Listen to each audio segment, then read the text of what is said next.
Dr. Eric Kelly III and a host of phenomenal speakers from all around the globe for this 7-day virtual event that you don't want to miss. The mission of the Black Business Expo is to raise scholarship money from kids all the way from high school all the way from college. The Black Business Olympics is one of the largest Black business showcases in the world. It is an opportunity for businesses and companies to showcase their businesses globally. We are going to be giving away laptops up to $5,000 away to students. Again, I'm Olivia Appleberry, the founder of 2 Cents Finance and one of the speakers for the expo. I am so excited to see you there. For more info, go to www.blackbusinessexpousa.com or call 919-308-9090 and hope to see you there. I am Black business. From the moment I wake until the time I sleep. Yes, I am Black business.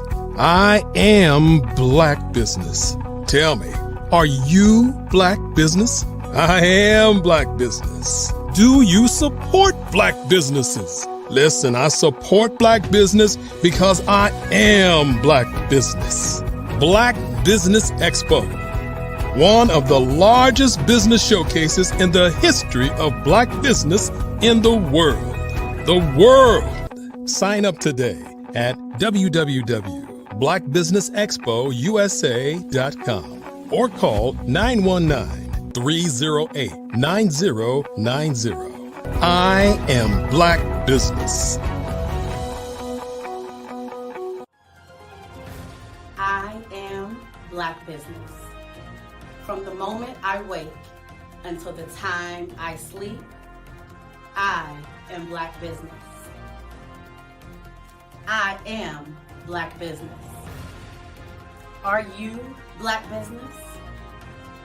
I am Black business. Do you support Black businesses? I support Black business because I am Black business. Black Business Expo, one of the largest business showcases in the history of Black America in North Carolina. Sign up today at www.blackbusinessexpousa.com or call 919-380-9090. I am Black business. I am Black business. From the moment I wake until the time I sleep, I am Black business. I am Black business. Are you Black business? I am Black business. Do you support Black businesses? I support Black business because I am Black business. Black Business Expo, one of the largest business showcases in the history of Black America in North Carolina. Sign up today at www.blackbusinessexpousa.com or call 919-380-9090. I am Black business. I am Black business. From the moment I wake until the time I sleep. Hello, I am Dr. Eric Kelly III, the visionary strategist and founder of the Black Business Olympics. I invite you to showcase your Black-owned businesses on the Black Business Network global stage. The Black Business Olympics is a global Black Business Network platform that propels Black-owned businesses into the international spotlight. By showcasing your business on the Black Business Olympics platform, you can reach a worldwide audience of potential customers, partners, and investors. You can also establish yourself as a thought leader and expert in your field, attract lucrative partnerships, and more speaking engagements. In addition, the Black Business Olympics platform provides a valuable opportunity to connect and collaborate with like-minded entrepreneurs and business professionals from around the world. This can lead to new business opportunities, ideas, and relationships. Finally, by sharing your story and expertise on the Black Business Olympics platform, you can inspire and empower others. This is a powerful way to make a positive impact on the world and leave a lasting legacy. If you are a Black-owned business owner, I encourage you to seize the opportunity to showcase your business on the Black Business Olympics platform. It is a once-in-a-lifetime opportunity to make an indelible mark on the world. Be one of the 1,000 visionary entrepreneurs who are changing students' lives, shaping industries, and leaving an unforgettable legacy for their families. Unleash your voice on our global stage and watch your business thrive. Black Business Olympics is one of the largest Black business showcases in the history of Black business in the world. Yes, the entire world. Just give me a call today at 919-308-9090.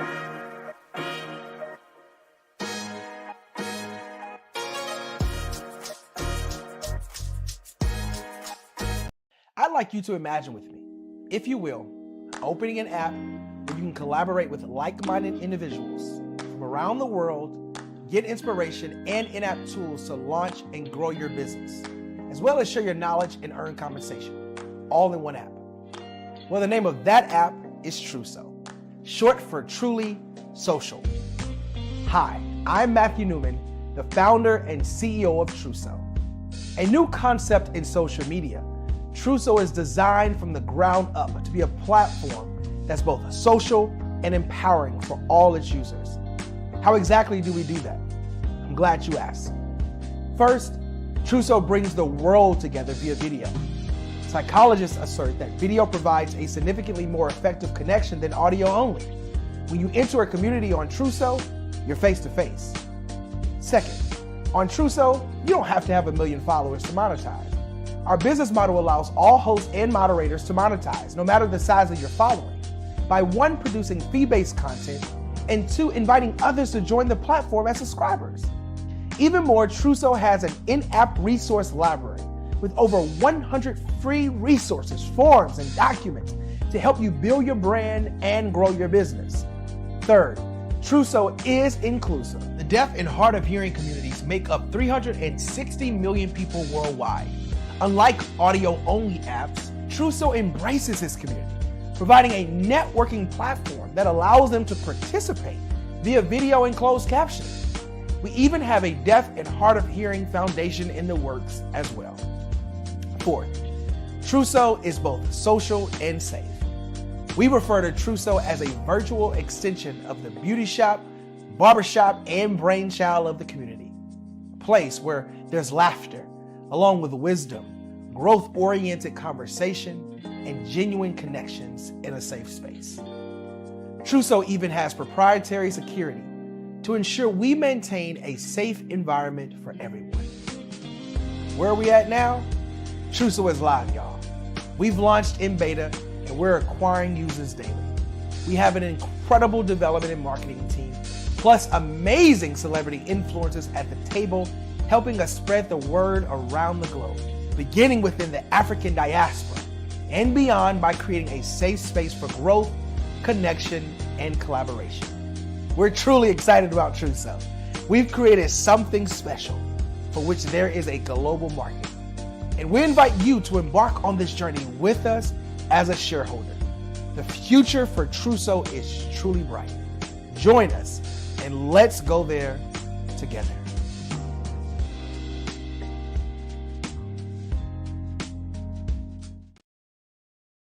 I'm Ramon Ray, founder of Smart Hustle Magazine and smallbiztechnology.com.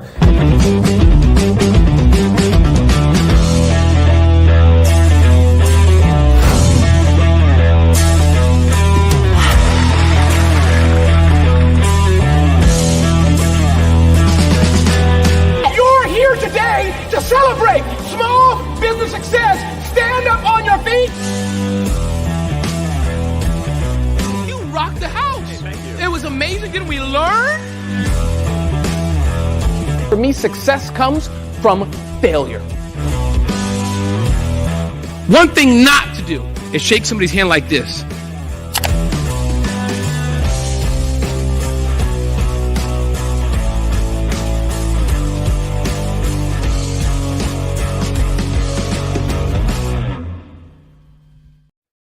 Hey everyone, it's Grant McGaw, CEO of 5-Star BDM and host of the award-winning Follow the Brand podcast and TV series, where I help you to build a 5-star brand that people will follow. My genius is personal brand development through intelligent communication and helping you achieve your business and career goals. I am a requested speaker on digital technology and brand development issues. I want to work with you to increase the value of your current opportunities while attracting new ones. Every one of you is unique, and we all share challenges that can be addressed through smart branding. As a super connector, I work with you as an executive coach to guide you along the complicated business and career development road, providing the enhancement tools and information you need to succeed. Together, I will help you succeed in today's challenging business climate. I will evaluate and measure your progress. Best of all, I am right alongside you every step of the way. Build the brand called you. Genius is coming.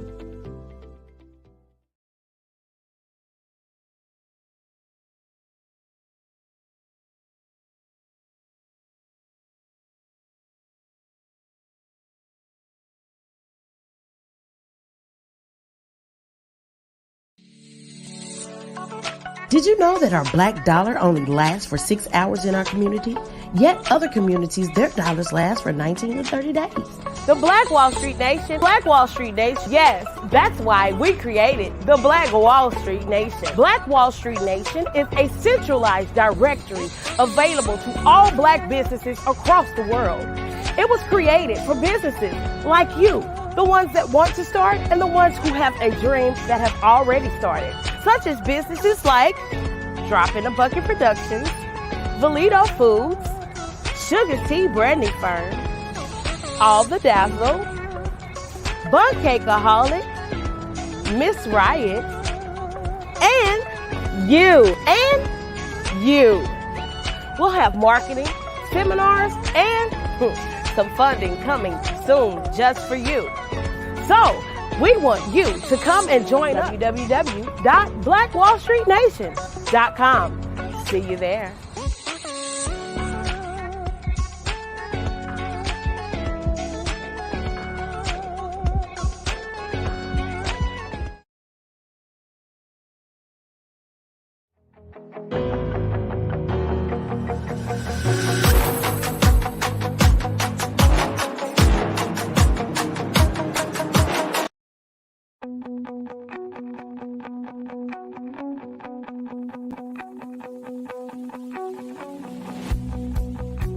I am Black business. From the moment I wake until the time I sleep. Yes, I am Black business. I am Black business. Tell me, are you Black business? I am Black business. Do you support Black businesses? Listen, I support Black business because I am Black business. Black Business Expo, one of the largest business showcases in the history of Black business in the world. The world! Sign up today at www.blackbusinessexpousa.com or call 919-308-9090. I am Black business.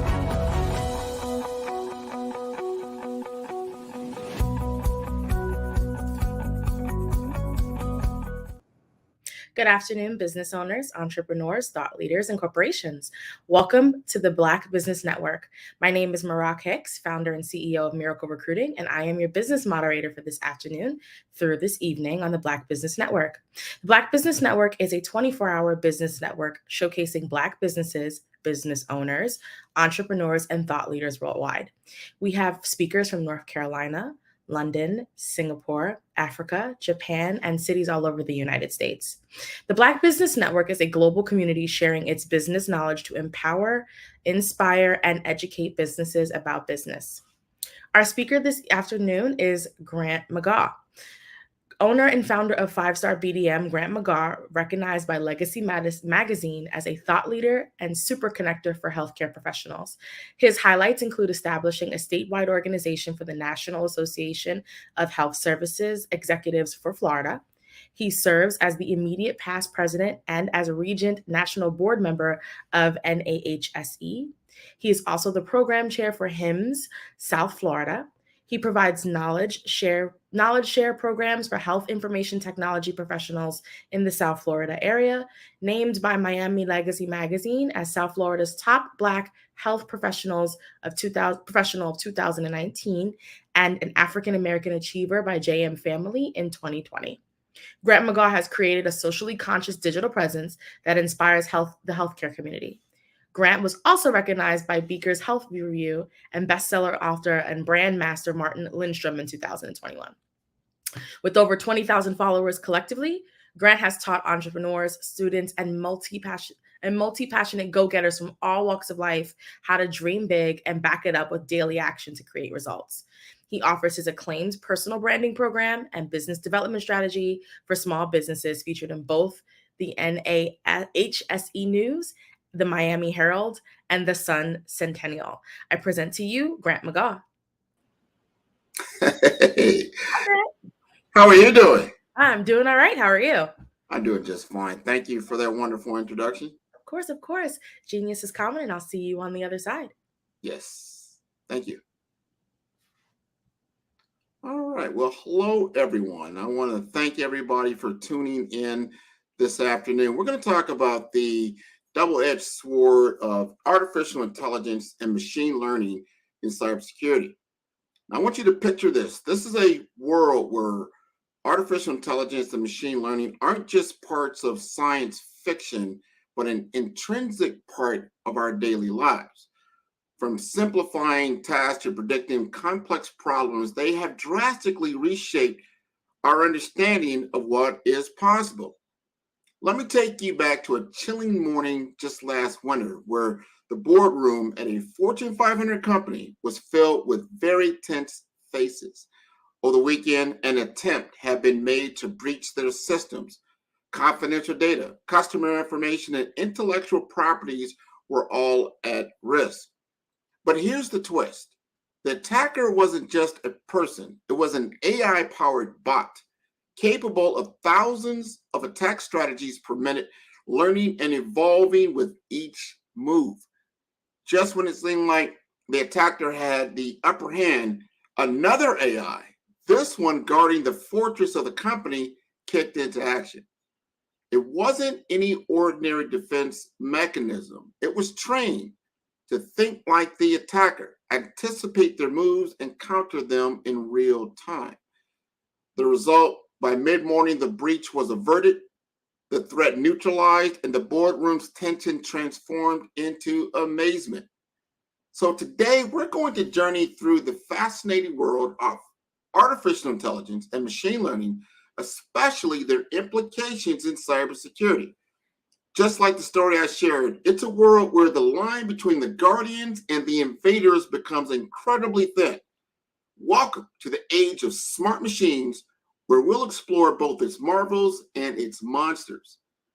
Like with any powerful tool, AI and ML, while transformative, bring along with them a set of unique challenges. And today we journey through the labyrinth of cybersecurity, peeling back layers to explore the potent double-edged sword that is AI and ML.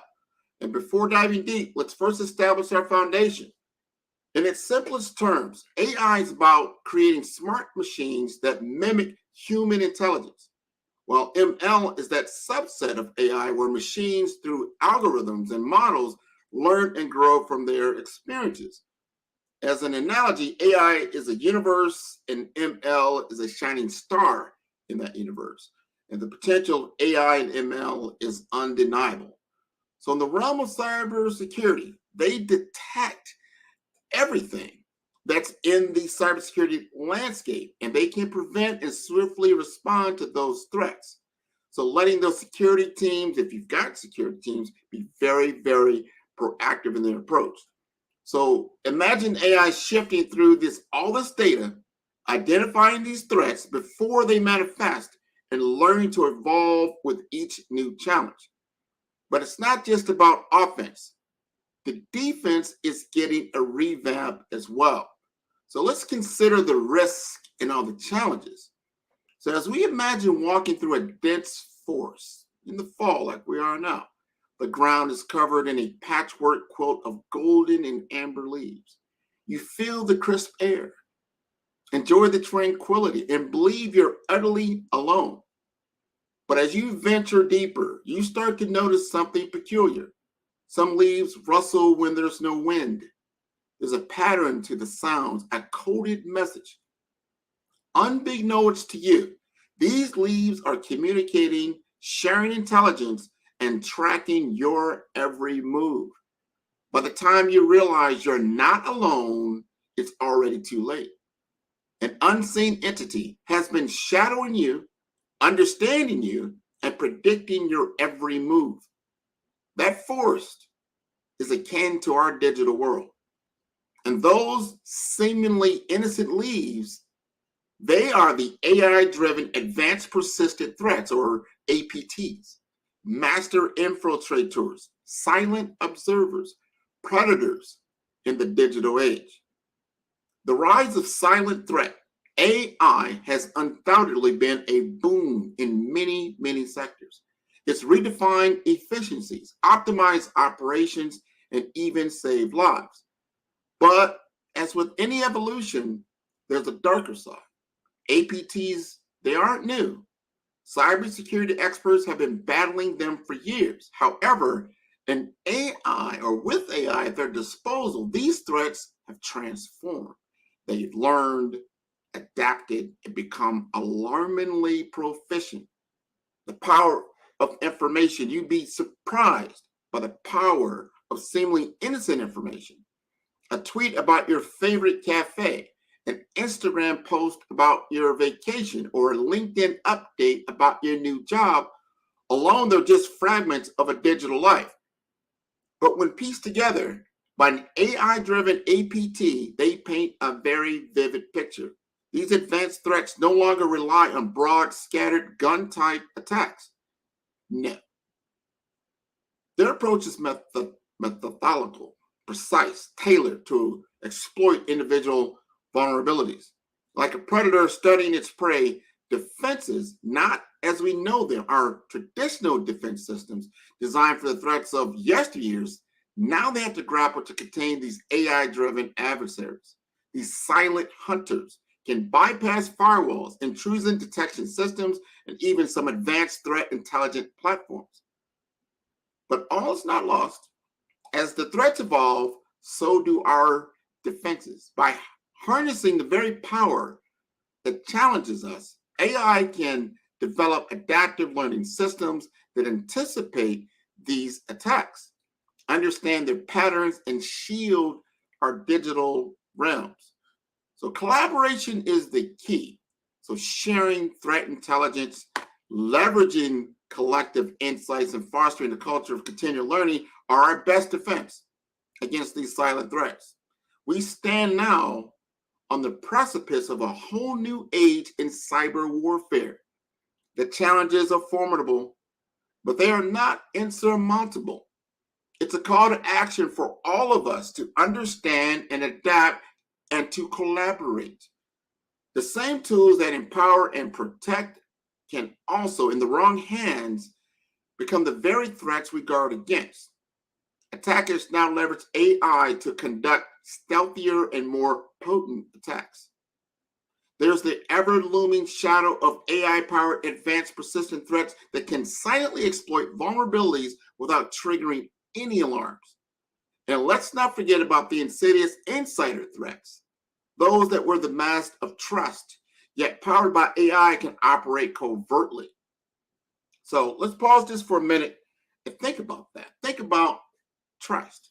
We trust our family, we trust our friends, and often we trust strangers, especially when they mirror our own behaviors or show some type of understanding. In the digital realm, AI has weaponized this very human instinct. Conversational con artists. We've all had some chat interactions online. And if you do a lot of quick responses or even joke or talk to certain people, you might not know exactly who you're talking to. So let's imagine that behind some of those seemingly benign conversations lies an AI-driven chatbot equipped with natural language processing, or NLP. It can extract information from you, often without raising any type of suspicion. And these are not just your everyday bots. They are conversational con artists tapping into your trust and ready to exploit your misunderstanding. And let's also talk about the hyper-personalized spear phishing. We talked about phishing. I'm not talking about going out to the lake or the stream. We're talking about phishing. That's spear phishing. That's when you're getting those different emails that are coming in to your box. So you're not really sure if they're a real person or someone else is just masking themselves to be something else. So remember, always those generic, scam email or emails from somewhere from Nigeria or something like that, well, they have evolved. And that's what the AI data analytics. These phishing attacks are hyper personalized. Every message is tailored and is drawing from digital footprints, your digital footprints. It's like receiving a handcrafted letter that's designed especially for you. And that is what makes it so dangerous. And that's what I call the dual-edged sword of deep fakes. We're moving into the realm of what you see and hear. Deep fakes represent a marvel of AI's capabilities. But with marvels come a lot of pitfalls, such as AI-generated content. While fascinating, it can also be misused to manipulate public opinion, deceive a lot of stakeholders, or even tarnish all your reputations. So it's challenging that the very essence of seeing is believing. While these challenges might seem daunting, it's essential to remember the human element. We as humans have the intuition, empathy, and discernment that machines lack. Our best defense against AI misuse in social engineering is fostering awareness, understanding the capabilities of these technologies, and most importantly, trusting our own instincts. So as we peel back the layers of AI's potential in cybersecurity, it's vital we address the darker corners of innovation. Now, there's a very large black market, an underworld, if you will, where AI's capabilities are transformed into weapons. So let me introduce you to two alarming tools that have emerged from this world. That is WormGPT, and that sounds pretty intriguing if you know about ChatGPT and that type of thing. So that's a tool that's turned phishing and business email compromise attacks on their head. What I'm talking about is with generative algorithms, they can create emails so genuine, they could fool even the most vigilant among us. The most discerning part is it's democratized cyber attacks, making them accessible to even the greenest of hackers. So you don't have to be a master hacker to understand how to position this type of tool. You just need to get access to it. It's a program like anything else. And then there's another program called PoisonGPT.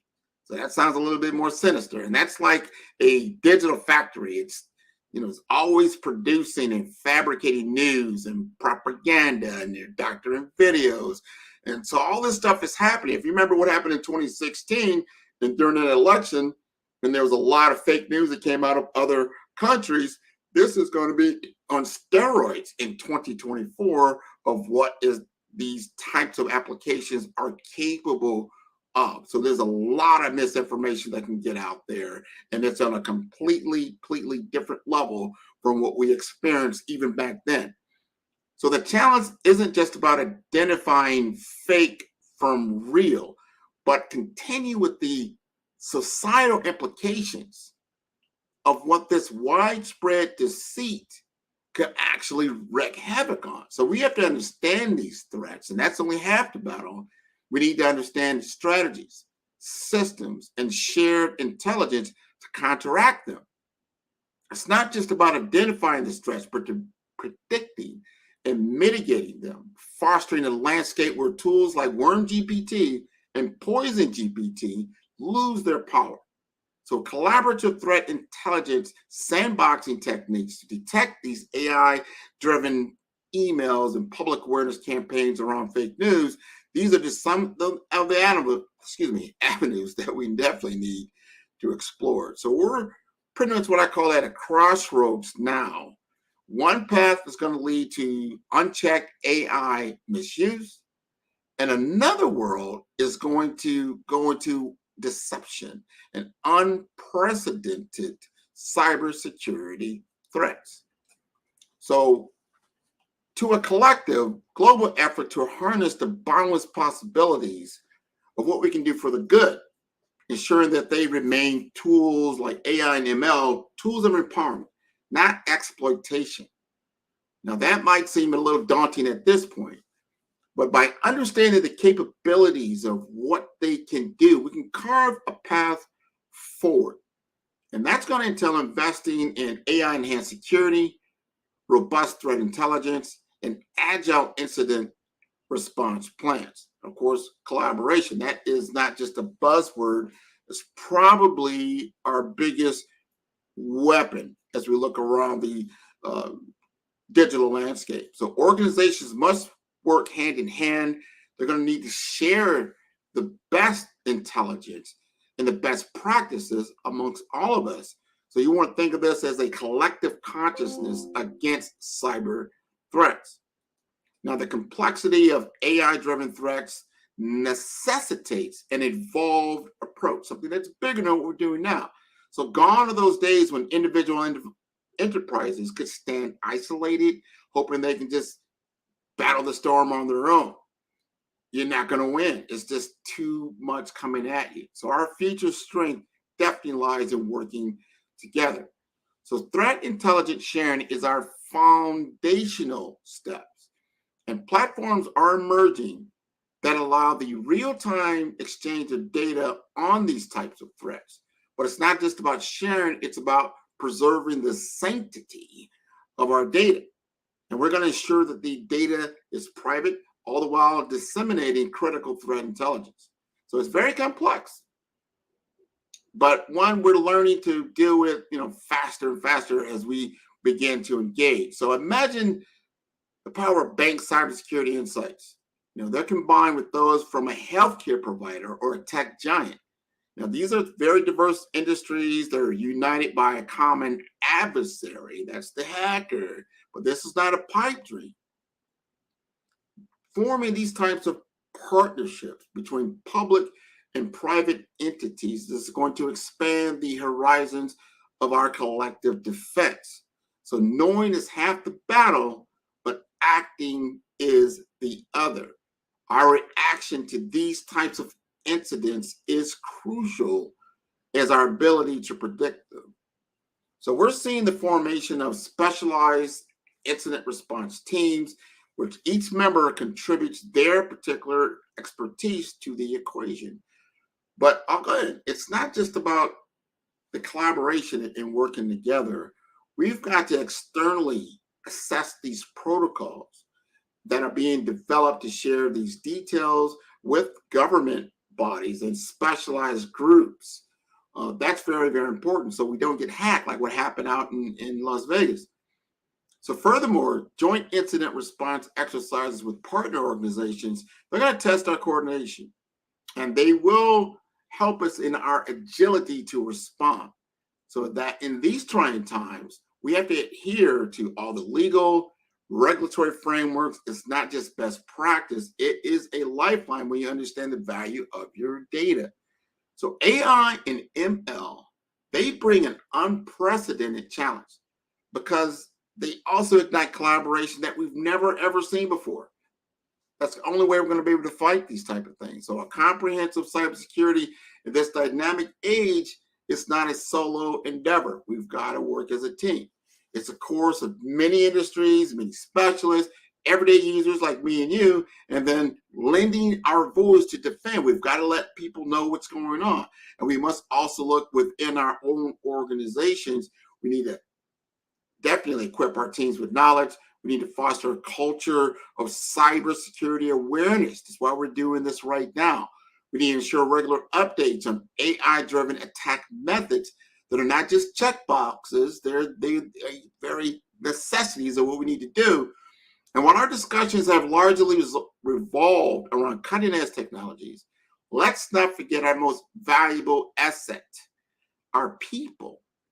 The human factor can be both a vulnerability and an asset in our cybersecurity defense. To enhance our human firewall, ongoing training programs are imperative. Not just technical training for our IT teams, but cybersecurity awareness for every member of an organization. And we need to incorporate real-world simulations. We need to interact with these different scenarios and then drive these AI-driven adaptive learning modules so they can train each individual on their needs and where they're vulnerable at. It's like, I like to say, it's like, sharing some stories for people that really don't understand the importance of awareness training. So one individual I worked with, she was a finance executive, and she received an email. She thought it was from her CEO, but it was not. And that email requested urgent funds to be transferred immediately. Now, that's not out of the question, but she needed to look at that. But because she had the recent training, she recognized the subtle signs of a phishing attempt. Now, she verified the email's authenticity directly and thwarted what could have been a very significant financial setback. And there was another gentleman, he was just an intern, but he was in the IT department. And part of his onboarding training that he went through a cybersecurity module. And within that first week, he noticed some anomalies in the system from the traffic patterns. And he quickly raised a flag, and he was able to tell other people about it. So his alertness led to the discovery of a minor malware that had been silently collecting data. Now, these stories may sound commonplace, but they're victories because the common people, not just the leaders in your organization, or you would call your IT staff or your directors or your engineers, your technicians, but you yourself have to get involved with cybersecurity to understand what's happening and be able to discern what is real and what is not. And that's very, very important because the cybersecurity landscape is evolving at an unprecedented rate. So static training modules really aren't enough. We're going to need more dynamic, updated, and what you call continuous learning platforms because it's continuously changing and morphing all the time. So imagine an AI-driven platform that updates training materials in real time based on the emerging threats, right? That's where we're going. So think of virtual reality simulations where employees can practice their response to a cyber breach in a safe, controlled environment. So as we integrate AI and ML more into our cybersecurity strategies, let's also invest equally in our human resources. Now, technology can safeguard our systems, but educated, aware, and vigilant individuals will always be at the heart of our defense. And to understand the defenses, we need to establish first and comprehend the allure of of AI for cyber adversaries, right? Why do cybersecurity or cyber criminals embrace AI? It's about efficiency and automation. AI streamlines attack processes, automating complex tasks. Also, speed and success rates. Think of attacks that don't just happen faster, but smarter, adapting in real time. Also, stealth capabilities. Cyber criminals are now more covert with adaptive tactics that blend into the shadows. And then we have enhanced targeting. With AI, attacks are no longer broad strokes, but are precision paintbrushes, adapting based on real-time feedback. One of AI's master strokes for criminals is evasion. AI can expertly avoid patterns known to be malicious. It can also mimic legitimate network traffic, leaving most traditional systems clueless. Moreover, it dynamically modifies attack patterns, consistently staying one step ahead. So what is our solution? Our countermeasure. Now that's going to involve deploying AI-enhanced intrusion detection and behavioral analysis tools. It's a game of stealth versus stealth. The days of generic malware are dwindling, and AI drives very tailored precision threats.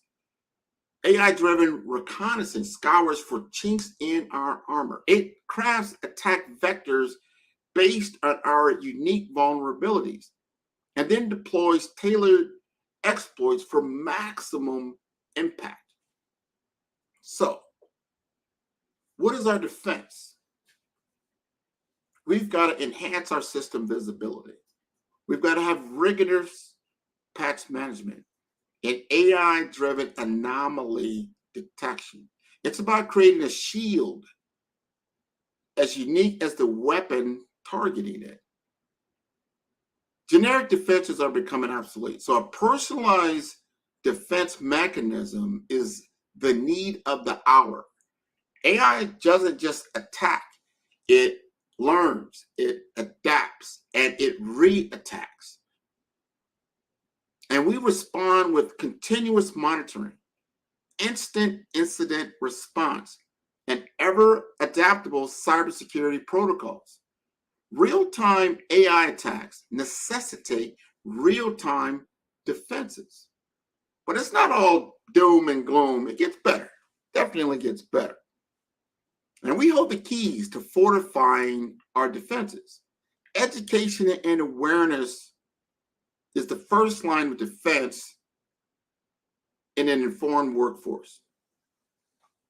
And when we deploy real-time monitoring, that mirrors AI's real-time nature, we can equally instantaneously defend ourselves.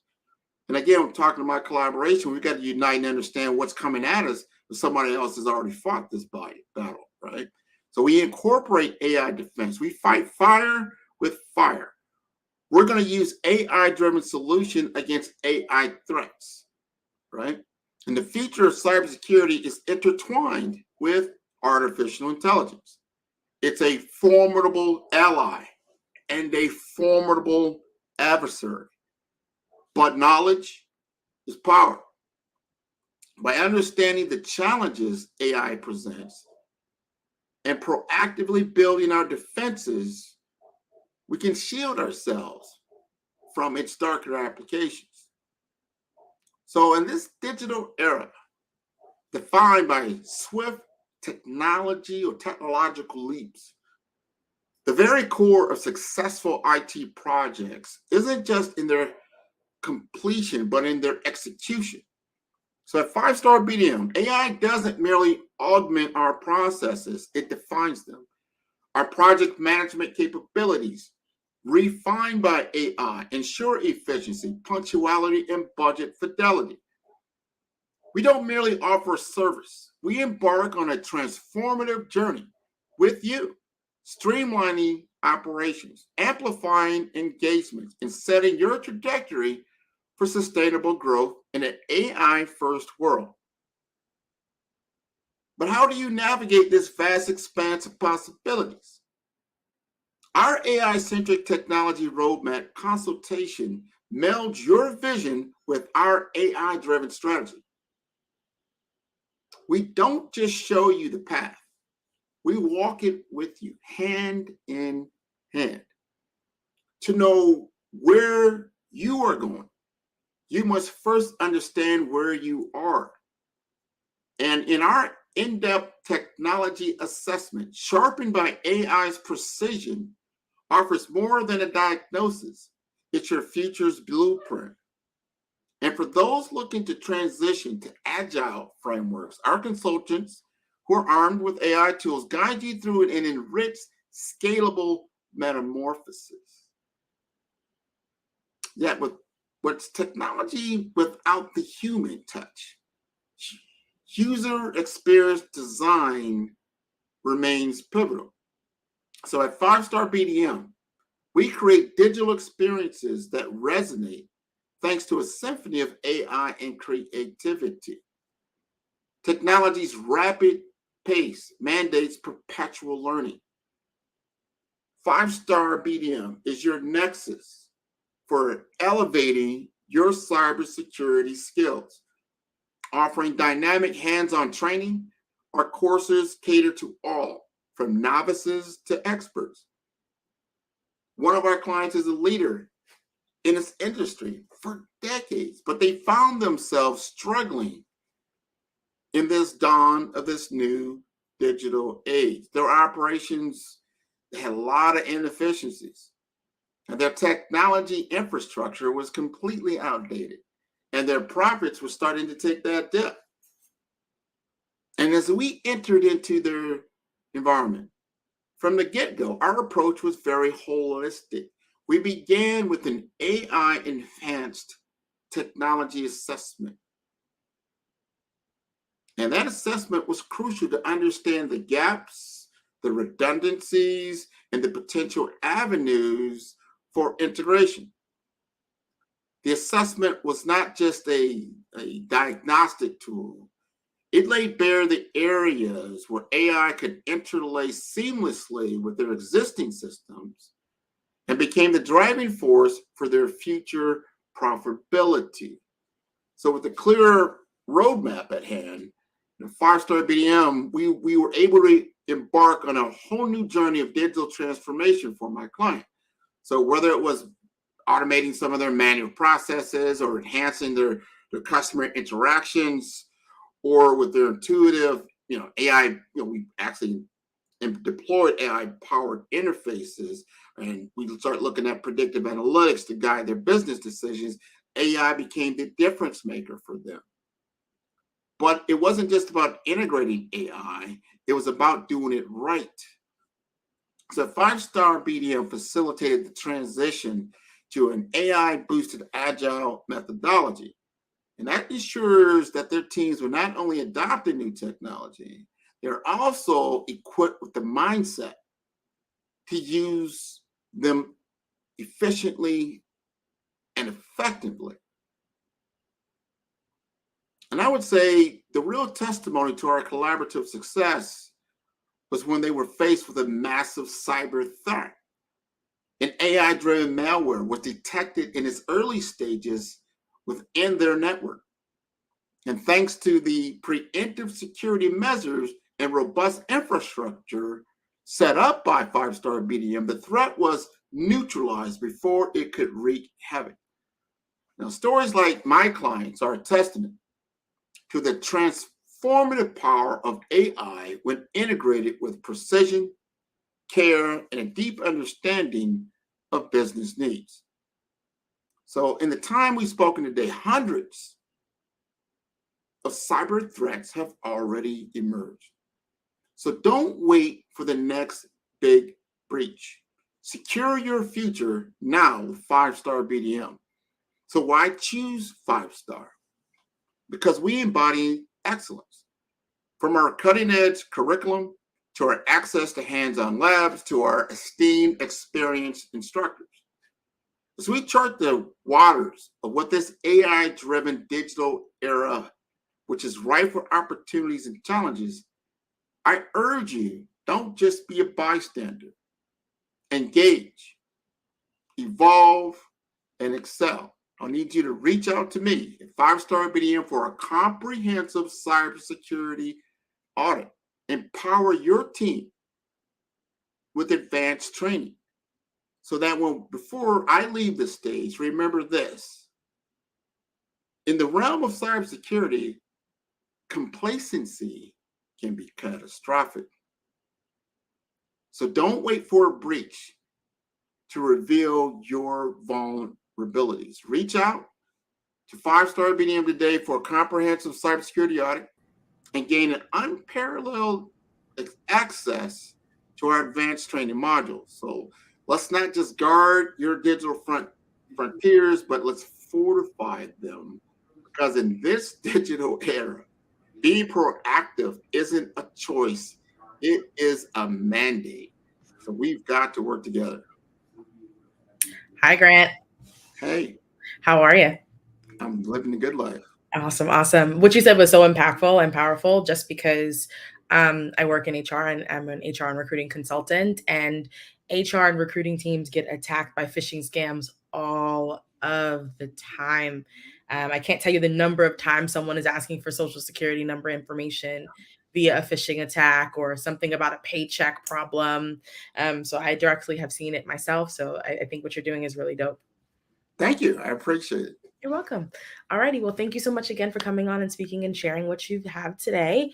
One thing I wanted to grab from you before we let you go is, where can people find you?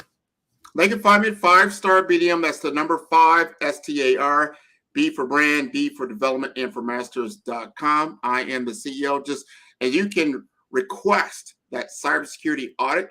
Just go to the Contact Us page, and you just go ahead and schedule a meeting. We'll have a conversation, and we'll get you running, getting on that road to a better cybersecurity world life. Awesome. Thanks so much, Grant. Genius is common, and I'll see you on the other side. Thank you very much. The Black Business Expo's mission is to raise funds for high school seniors going to college or K-12 entrepreneurs. The Expo is a fundraiser for students.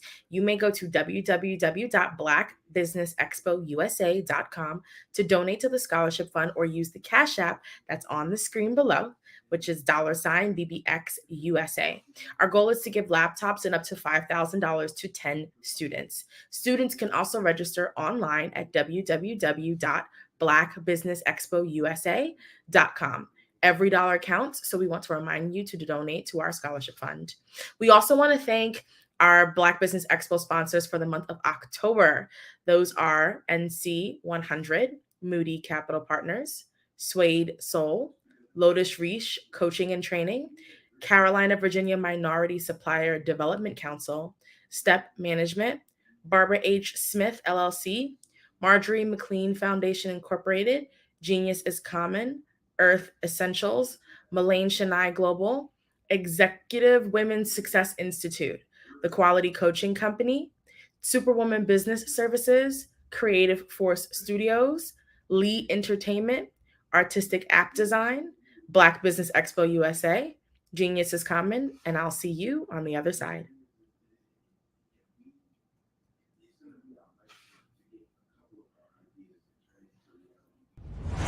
Social media is evolving. It's more vibrant, more colorful, more energetic, and so are you. It's not just photos anymore. It's video, it's audio, it's subscriptions. And now there's Fanbase, a new monetized social network. Fanbase delivers the complete native app experience with full content monetization for every user. No algorithms that shadow ban your engagement or growth, and no ads. Follow anyone for free and subscribe directly to your favorite creators for $4.99 a month. Plus, show some love by tipping on any post. Also, make a Fanbase page and monetize your content the same way.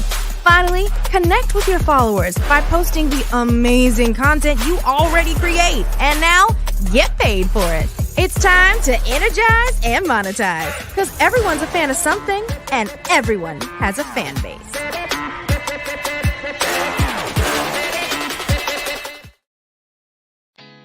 Did you know women represent just 3% of Fortune 500 CEOs and less than 15% of corporate executives at top companies worldwide? Have you wondered what the secrets are to getting into the top ranks, whether in the private or public sector? Do you want to figure out how to stop being held back in your career or passed over for promotion? Then you're in the right place. Hi, I'm Dr. Madeline Ann Lewis, President and CEO of the Executive Women's Success Institute. I have decades of experience in the military, the federal government, and corporate America, and my mission is to help women succeed and tap into their full potential. I want to reach 1 million plus women around the world to become the leaders they are meant to be. So if you want to move into a management or executive level position, or maybe you are a female veteran transitioning out of the military into business entrepreneurship, then reach out to the Executive Women's Success Institute at 301-693-3284. Let us get you on the fast track to success.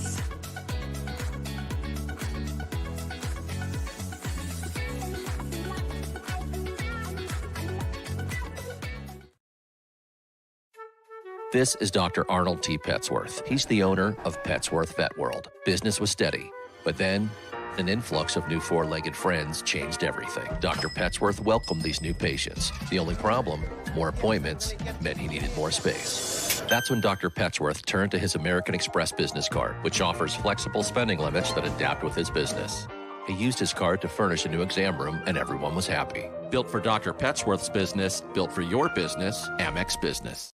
I'd like you to imagine with me, if you will, opening an app where you can collaborate with like-minded individuals from around the world, get inspiration and in-app tools to launch and grow your business, as well as share your knowledge and earn compensation, all in one app.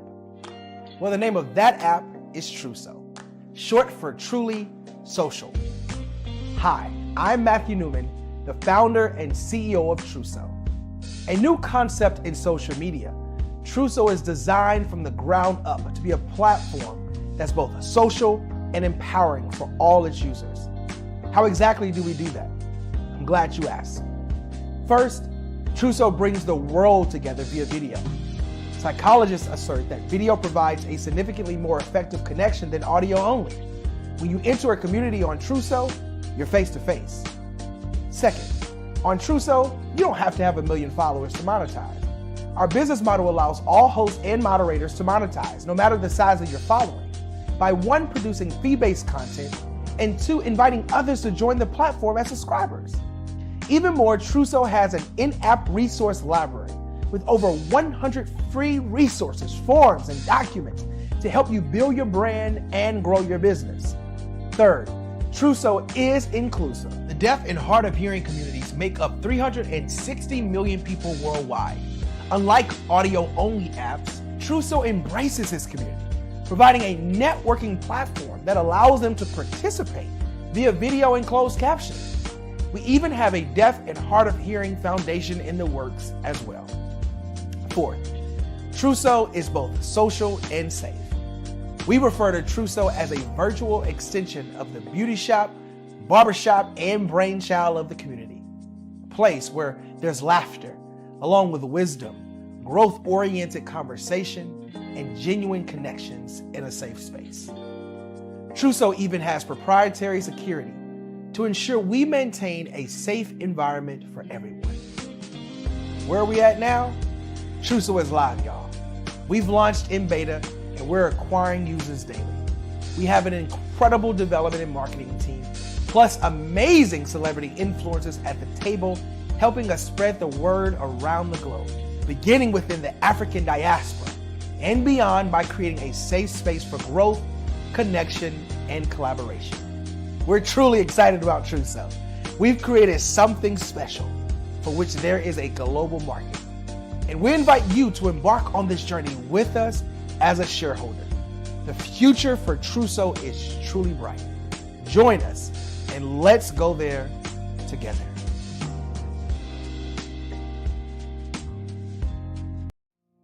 Did you know that approximately 333.34 million businesses exist today, according to a report from 2021? And you may be one of those businesses, or maybe you're not in the business market yet, but you're aspiring to be a business owner. Well, guess what? You're in the right place at the right time. Because let's face it, everything is about timing and opportunity. Hi, my name is Dr. Lotus Richer, and I'm the CEO and founder of the Lotus Richer Coaching and Consulting LLC, along with the Lotus Richer Ignite Show. 15 minutes of success with Dr. Lotus Richer, as well as books to boom your business and bring who you are. And today, I want to bring this amazing message to you about the Black Business Network and the Black Business Olympics. See, the Black Business Network and the Black Business Olympics is designed to help people just like you, that's right, that look like me, to take their business to the next level. Not just in your front yard or your backyard, but globally. The Black Business Network and Black Business Olympics is designed not to just help you survive, but to help you thrive. So join us today as we come together with businesses all around the world to support our students, our children, our young teens, our young entrepreneurs. What we do is we come together to help raise funds for students who are aspiring to be business entrepreneurs, who are aspiring and who are thriving in college. We endow them with a wonderful opportunity to gain scholarship of either a laptop or several thousands of dollars. And we invite you to help be a contributor to this amazing opportunity to help someone that looks just like you. So join us today at our website and let us connect with you and help you ignite and take flight in every area of your life on the Black Business Network and the Black Business Olympics. I'll see you on the other side.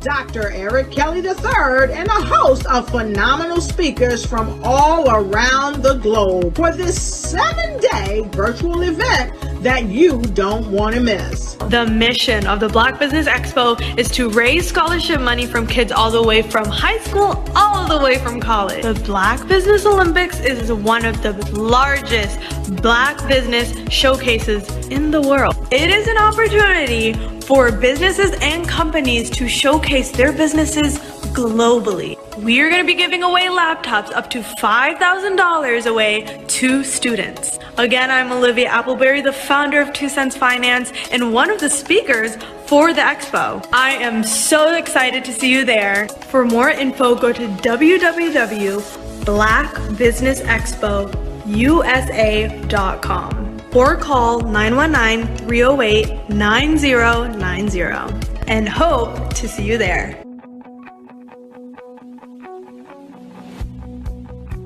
I am Black Business. From the moment I wake until the time I sleep. Yes, I am Black Business. I am Black Business. Tell me, are you Black Business? I am Black Business. Do you support Black businesses? Listen, I support Black business because I am Black Business. Black Business Expo. one of the largest business showcases in the history of black business in the world. The world! Sign up today at www.blackbusinessexpousa.com or call 919-308-9090. I am Black Business. I am Black Business. From the moment I wake until the time I sleep, I am Black Business. I am Black Business. Are you Black Business? I am Black Business. Do you support Black businesses?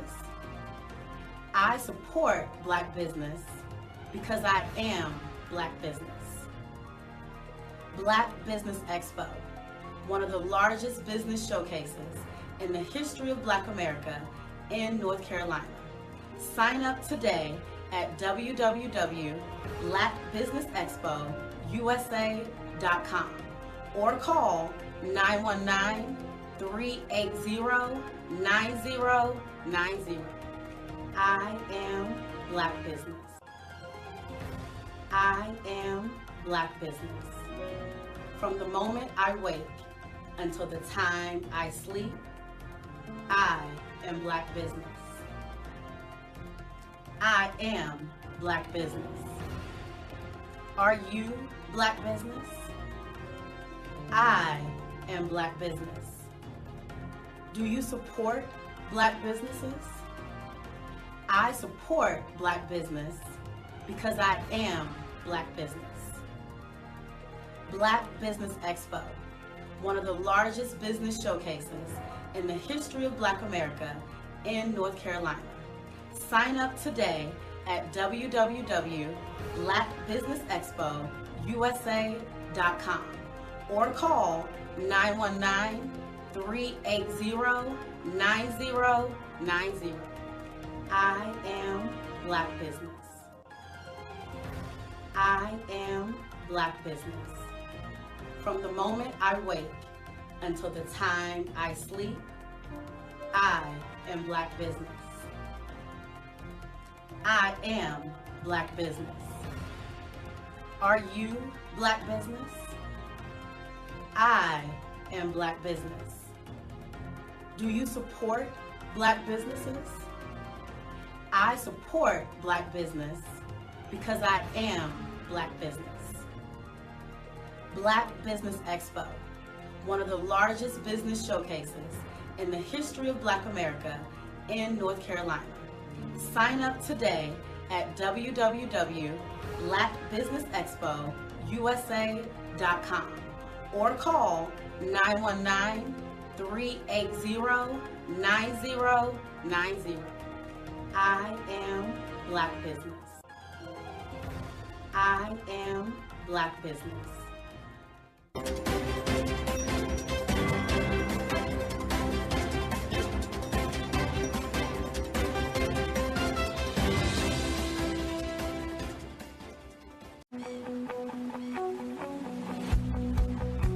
I am Black Business.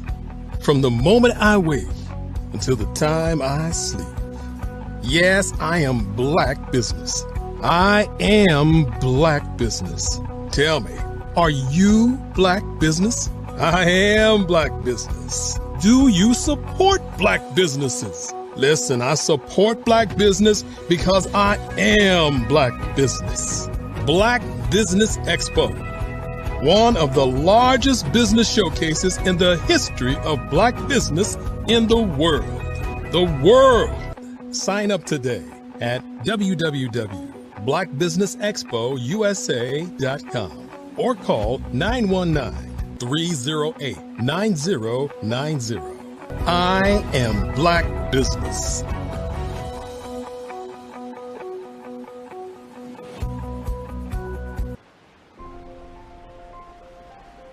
What if you could build your own city? A place where every child can find nurturing people to help them achieve their full potential. A place where every adult can access job training support. where health education is abundant, where social justice ruled the land, a place without limitations. Welcome. You have arrived at STEM City, USA. It is what every city should be, a safe and trusted community where you find people and resources to help you become everything you are and beyond. STEM City is unlike anything you have ever experienced. It is a digital twin of the world around you, only better. STEM City is about energy and soul renewal. It is more than a digital world. You can almost feel the power of live cultural events, music, and theater. STEM City promises a better future for children with caring mentors and hands-on activities with dedicated tutors to support our youth. STEM City is your passport to a healthy lifestyle with weekly events addressing our community's many issues. STEM City is your financial well-being with helpful information on wealth management, career advancement, job training, and so much more. STEM City is the community you deserve. It is the city where your dreams can come true. STEM City USA, a place in the sky that is accessible to all who reach for the stars.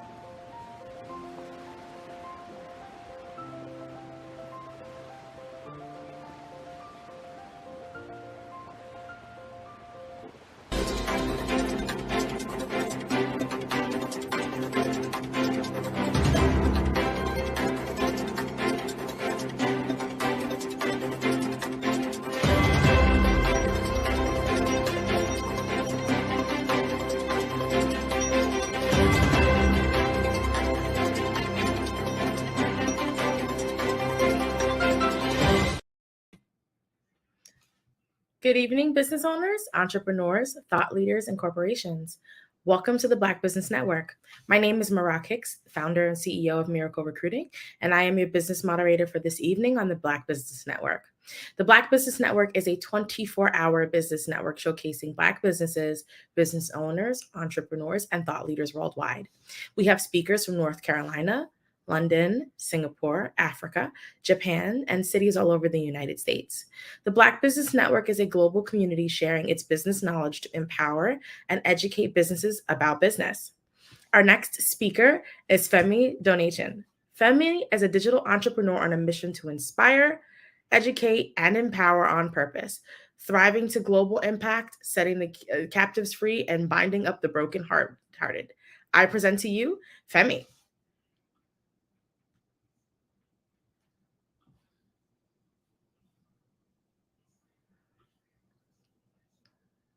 Over the past few years, we've seen the growth of existing and new initiatives focused on financial inclusion, building global networks, and reducing the wealth gap in response to the idea there's not enough seats at the table. Whether their outcomes are to increase the representation of Black executives on corporate boards, ensure an inclusive global economy, or to create new U.S. African commercial pathways, the strategies are often carried out by separate programs. The question is, should they be?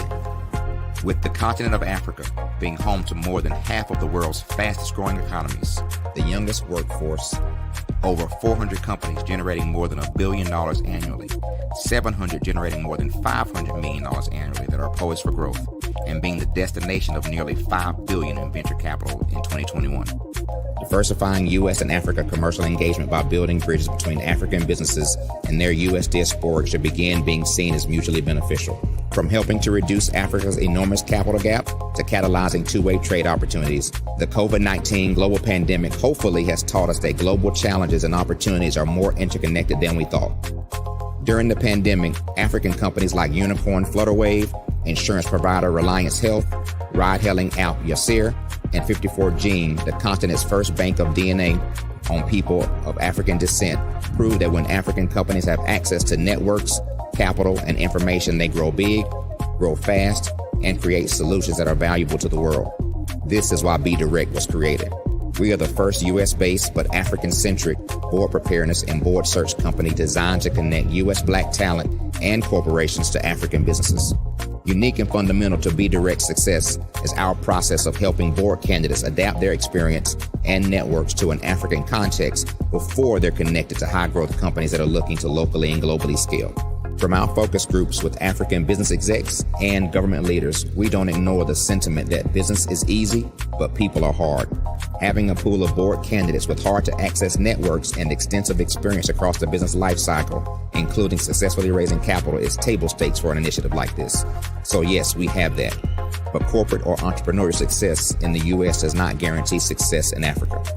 Developed alongside industry partners on the continent, our training program, BDirect Prep, is designed to transpose their experience to create cultural comfort, understanding, and a commitment to helping businesses in Africa scale.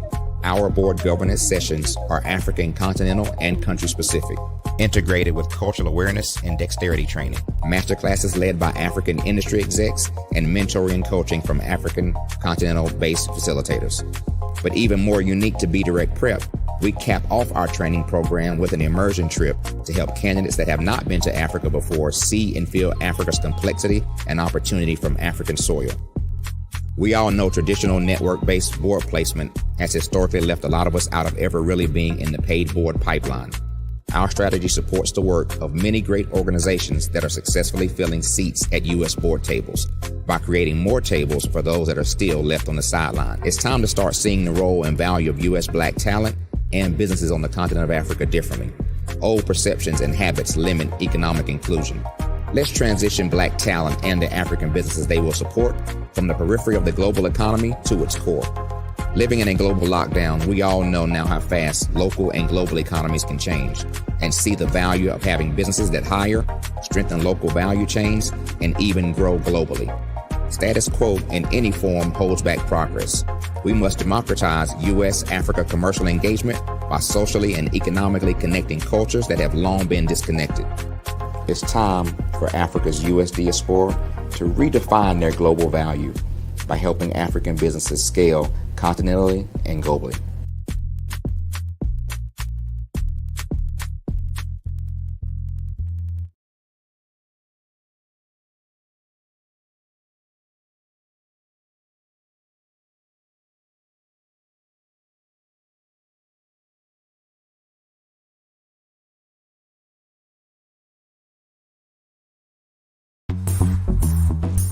Attention all entrepreneurs and companies. Are you looking for reliable and efficient virtual assistants and back office support to help you manage your business tasks? Look no further than Superwoman Business Services.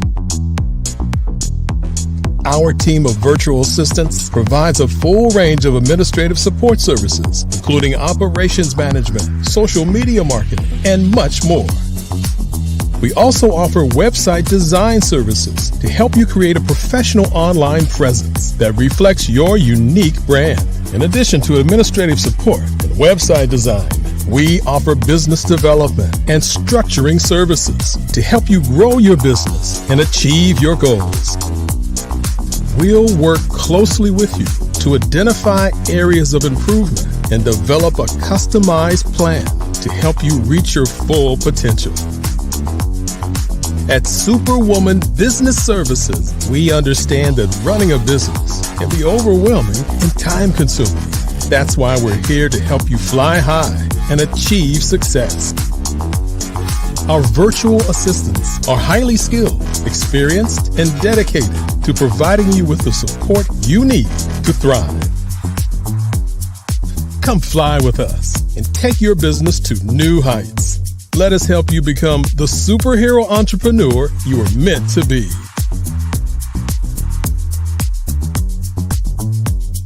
Contact Superwoman Business Services today to learn more about our back office support services.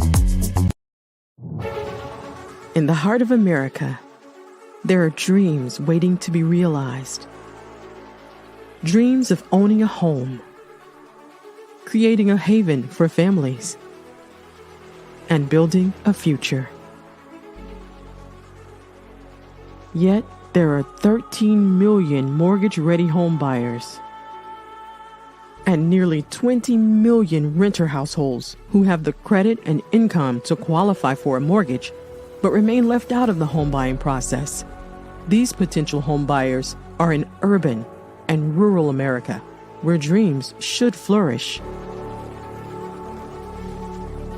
The big banks, the giants of finance, have all exited the mortgage lending business, decreasing their lending footprints across America. They are no longer present and active in these communities.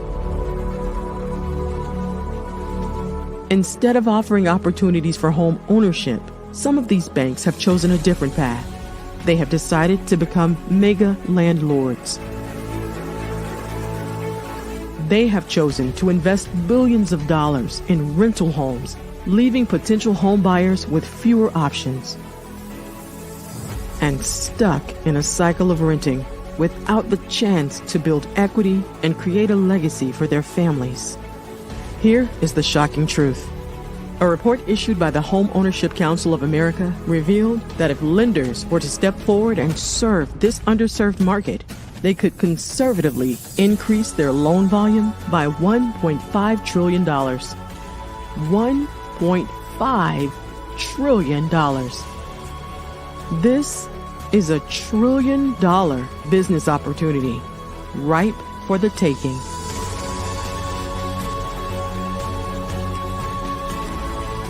That's why I Have a Dream Home is here. We support the American dream of home ownership in urban and rural America. We believe in the power of social consciousness and the impact it can have on people's lives. Investing in urban and rural America is not just good business sense. It's a moral imperative. Our mission is clear. Become the go-to mortgage lender in these communities. Create a pathway to home ownership for all Americans, breaking the cycle of poverty by empowering families to build wealth, stabilizing our communities, and taking pride in our country. I Have a Dream Home. Unlocking dreams, transforming communities, and rewriting the story of American home ownership. For more information, scan the QR code or visit our website at www.ihaveadreamhome.gold.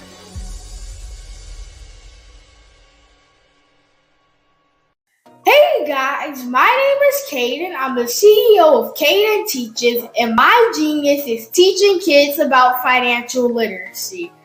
Throughout my financial products, such as my financial flashcards, my activity book, and my newest project, my financial bus, which I bought.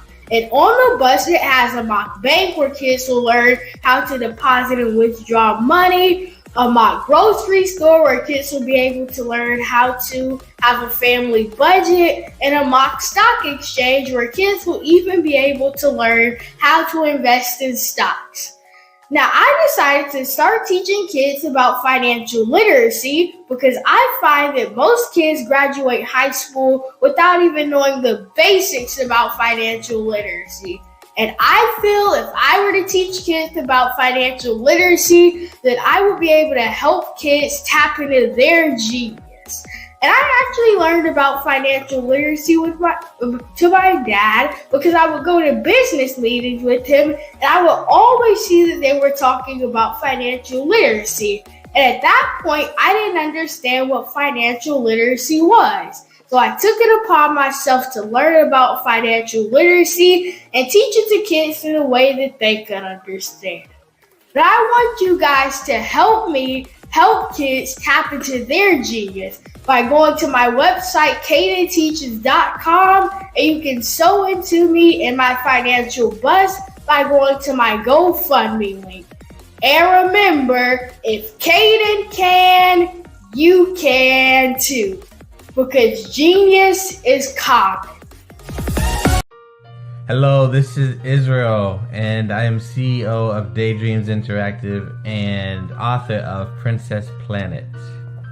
So, genius is common, and as a kid, I love to daydream. Even as an adult, I love to daydream.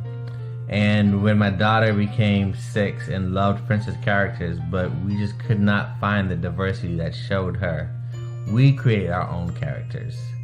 So, for instance, you have Princess Nulu right here. Princess Nulu is from Uganda, and her genius is that she loves to take care of animals. She can actually even listen and hear what they say. And then we have Princess Isabella right here. Princess Isabella, she's from Cuba, and her genius is biochemistry. One day she hopes to eliminate disease. Then we have Princess Nia right here. And Princess Nia is based off of my daughter. And she is what she wants to be, the greatest dancer alive. So that's her genius. So what's your genius? My genius is my imagination. Genius is common.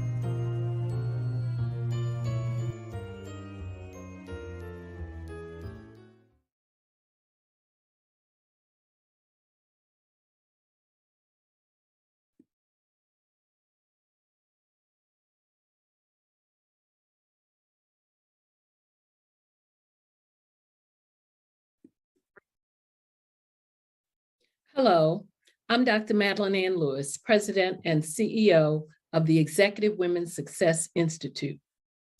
And my genius is helping women accelerate the path to success. You know, I was blessed to have strong women in my life who encouraged, motivated, and pushed me to do my best and to never even think about giving up on my dreams. So I say to women, we must show up to rise up. We have talents and potential, but who will see them if we don't speak up and get noticed? I know that women are a tremendous resource on this planet, and there is nothing more fulfilling than helping a woman tap into her full potential. I do this because I want to be a part of helping as many women as I can to show up, to rise up. I do this because genius is common.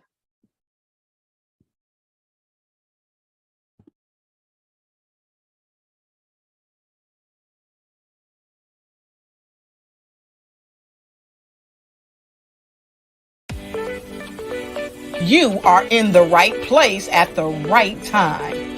The Black Business Network opens again for its Black Business Olympics, a 24/7 broadcast on business, strategies, global branding, social media marketing, finance, advertisement, and much, much more.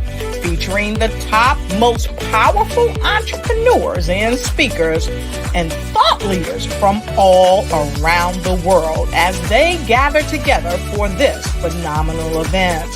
Join the Black Business Network streaming live into the metaverse, STEM City, USA, Black Multiverse, Pod TV, Roku, Hulu, iHeartRadio, Apple TV, YouTube, TikTok, Instagram, Google Podcasts, Facebook, LinkedIn, IBM TV, Spotify, and Twitch. Tune in today and be a part of this amazing movement. The Black Business Olympics welcomes you.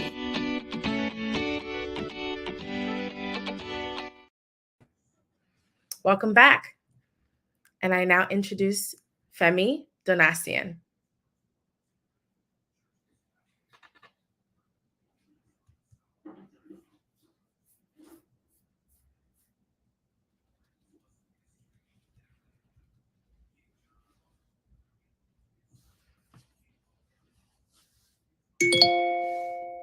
Hi, Femi. Thank you so much for joining us.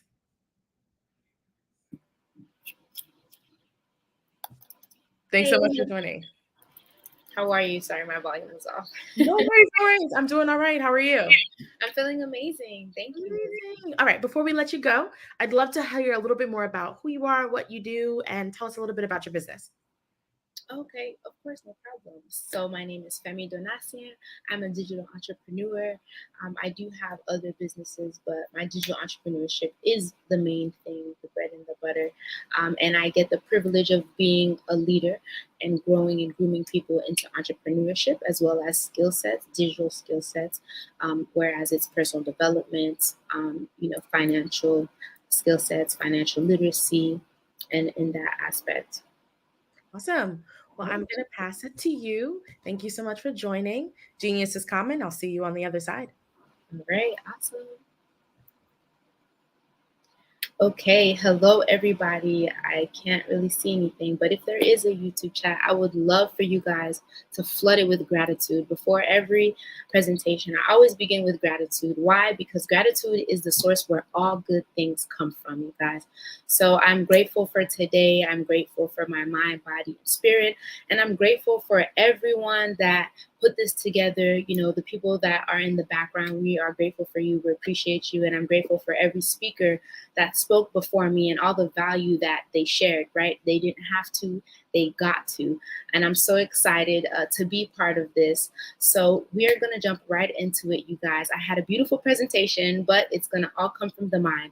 So before I begin, 3 house rules, right? Turn off all devices of distractions because we're only here for a few minutes and I need you to be all here, okay? So you can get impacted and you can get this value. Second, be open-minded, you guys. The information that you're receiving, be open-minded.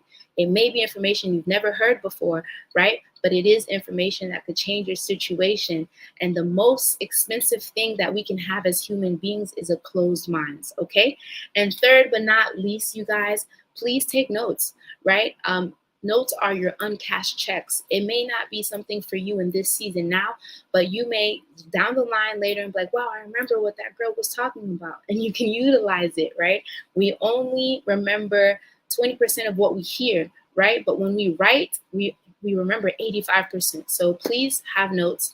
And I'm so excited. Okay, we're going to get into it and we're going to talk about the 5 basics. Okay, the 5 basics have literally been concepts and principles that have shifted the trajectory of my life, and also too has been the things that the greats of the greats have constantly used, right? Just to name a few: Eric Thomas, Bob Proctor, Earl Nightingale, right? Andrew Carnegie. These are all greats of greats, and they all know these 5 basics that we're going to jump into, right? So basic number 1, who do you listen to? Right? Who do you listen to? And why is this important? This is important because, you guys, the people that you listen to, when you buy their opinion, you buy their lifestyle, right? And we need to be careful about who we listen to because we implant the information that we receive, right? In this journey of entrepreneurship, in this journey of success, whatever success may look like for you, because all success is a worthy idea that you are going after, right? Your success and my success maybe look different, but it's still success. And in order to get there, you guys, you need to know who to listen to. So you listen to the people that have the things that you want, right? Underline that. Listen to the people that have the things that you want, that have the results that you want. Why? So you can implement what they do, say what they say, so you can have the results that they have. You guys, it's truly important for this, okay? We have 2 ears because we are meant to listen more than we speak, okay? Your ears are the gateways to your heart, and your heart gives you your desire. So you have to be careful what you let in here. You must be at the guard of your mind, okay? So that means the things that you listen to, right? The music, the audios, the things that you watch, the people that you're around, because that is truly tied to the success that you may have, right? And again, when you buy people's opinion, you buy their lifestyle. And some people, they project, unfortunately, their fears and their lack on you. You may say that you want to do something and you're ready to do it, but then you have someone that's saying, oh, it's not possible, people like us, and all of these things in between. You guys, that is a lack mindset. You need to be careful who you listen to so you do not obtain a lack mindset and you do not let fear take over your life. So who you listen to is important, right? And in the aspect of who you listen to, when you start listening to the right information, you start being in the right rooms, guess what starts to happen? You start learning from new ideas, and then your paradigm starts shifting.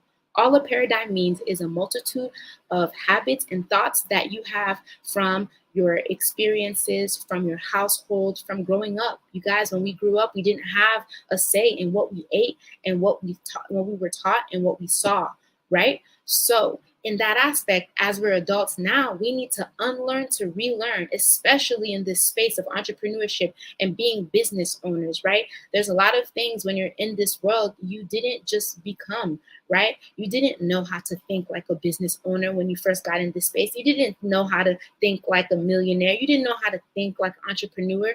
It was as you go, right? So now intentionally in everything that you do, you unlearn to relearn, right? So you can capture the right information, get in the right rooms, and be with the right people so you can start forming new ideas, so you can start shifting your paradigm. Because you guys, before you can master a skill set, before you can truly, be a professional at what you do, you need the mindset for it, right? I can give you all the information in the world. You can fill up your notebooks, but if you do not have the mindset to maintain what I'm telling you, it truly doesn't matter. So that is basic one. Who do you listen to? Okay, truly, truly important. And when you do that, you guys, in who you listen to, when the student is ready, the mentor appears, right? We all need guidance in this world. But if you're not already doing the work for yourself, how can you align with the people that are here to guide you, right? As I said in the beginning, you find people who have what you have, right? And you do what they do so you can get the results that they have. But in order to have access to people like that, right, to have access to mentorship, to have access to people that will take their time to pour into you, you have to be doing the work. What audios are you listening to? What books are you reading? What events are you going to? Who are you surrounding yourself with, you guys? The law of association is a very real thing. And all the laws of association means is you are the average of who you are around, right? So that is truly important. So that is basic number one, okay? Basic number two, teachability index, okay? Teachability index. And at the top of your paper under this point, I want you to write two questions. What are you willing to change? And what are you willing to learn? You guys, in life, we get into certain industries, we get into certain businesses, or we may just have an idea of something that we want to do. We need to have a teachability index, because if you come in this space, for example, of the Black Business Network, right? And you're like, I want to work with you guys. I love what you guys do. I'm pumped up. I'm fired up. And when they ask you to do something, you're like, I don't really do things this way. I do things this way. You cannot come within an industry and a space and information that you've never encountered before, you've never been successful at before, trying to do it your own way. You guys, success leaves clues, and we follow successful clues, right?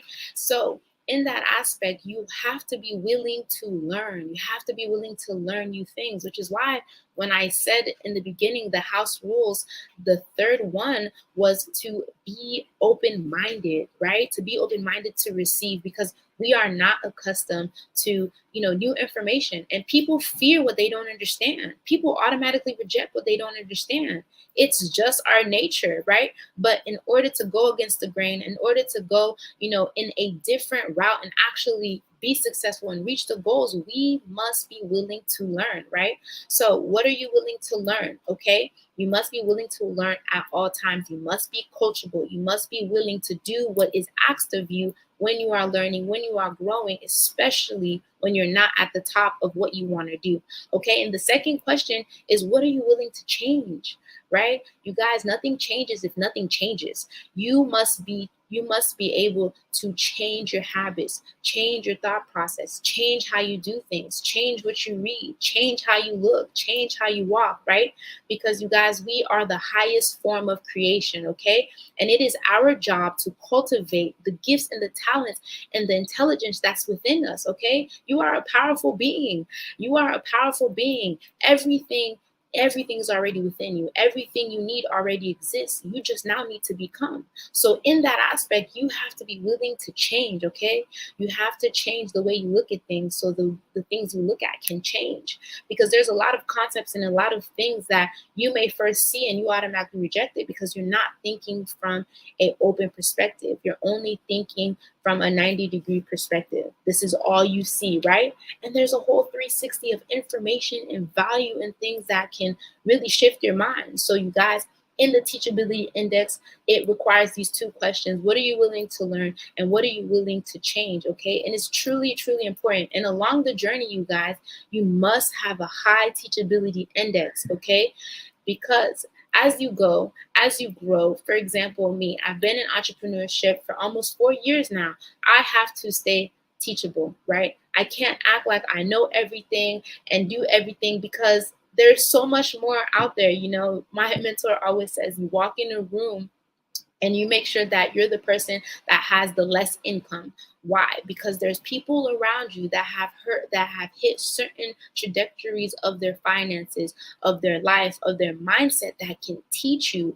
I know you guys always heard when people say, oh, if you are the smartest person in the room, you need to go, right? The actual saying is, if you're the smartest person in the room, you're not in a room, you're in a cage, because you're closing that potential. You're staying at that point. So as you go through this journey of life, right, these basics are not just for business. They're not just for entrepreneurs. They're in everything that you do, right? You must have a high Teachability Index, okay?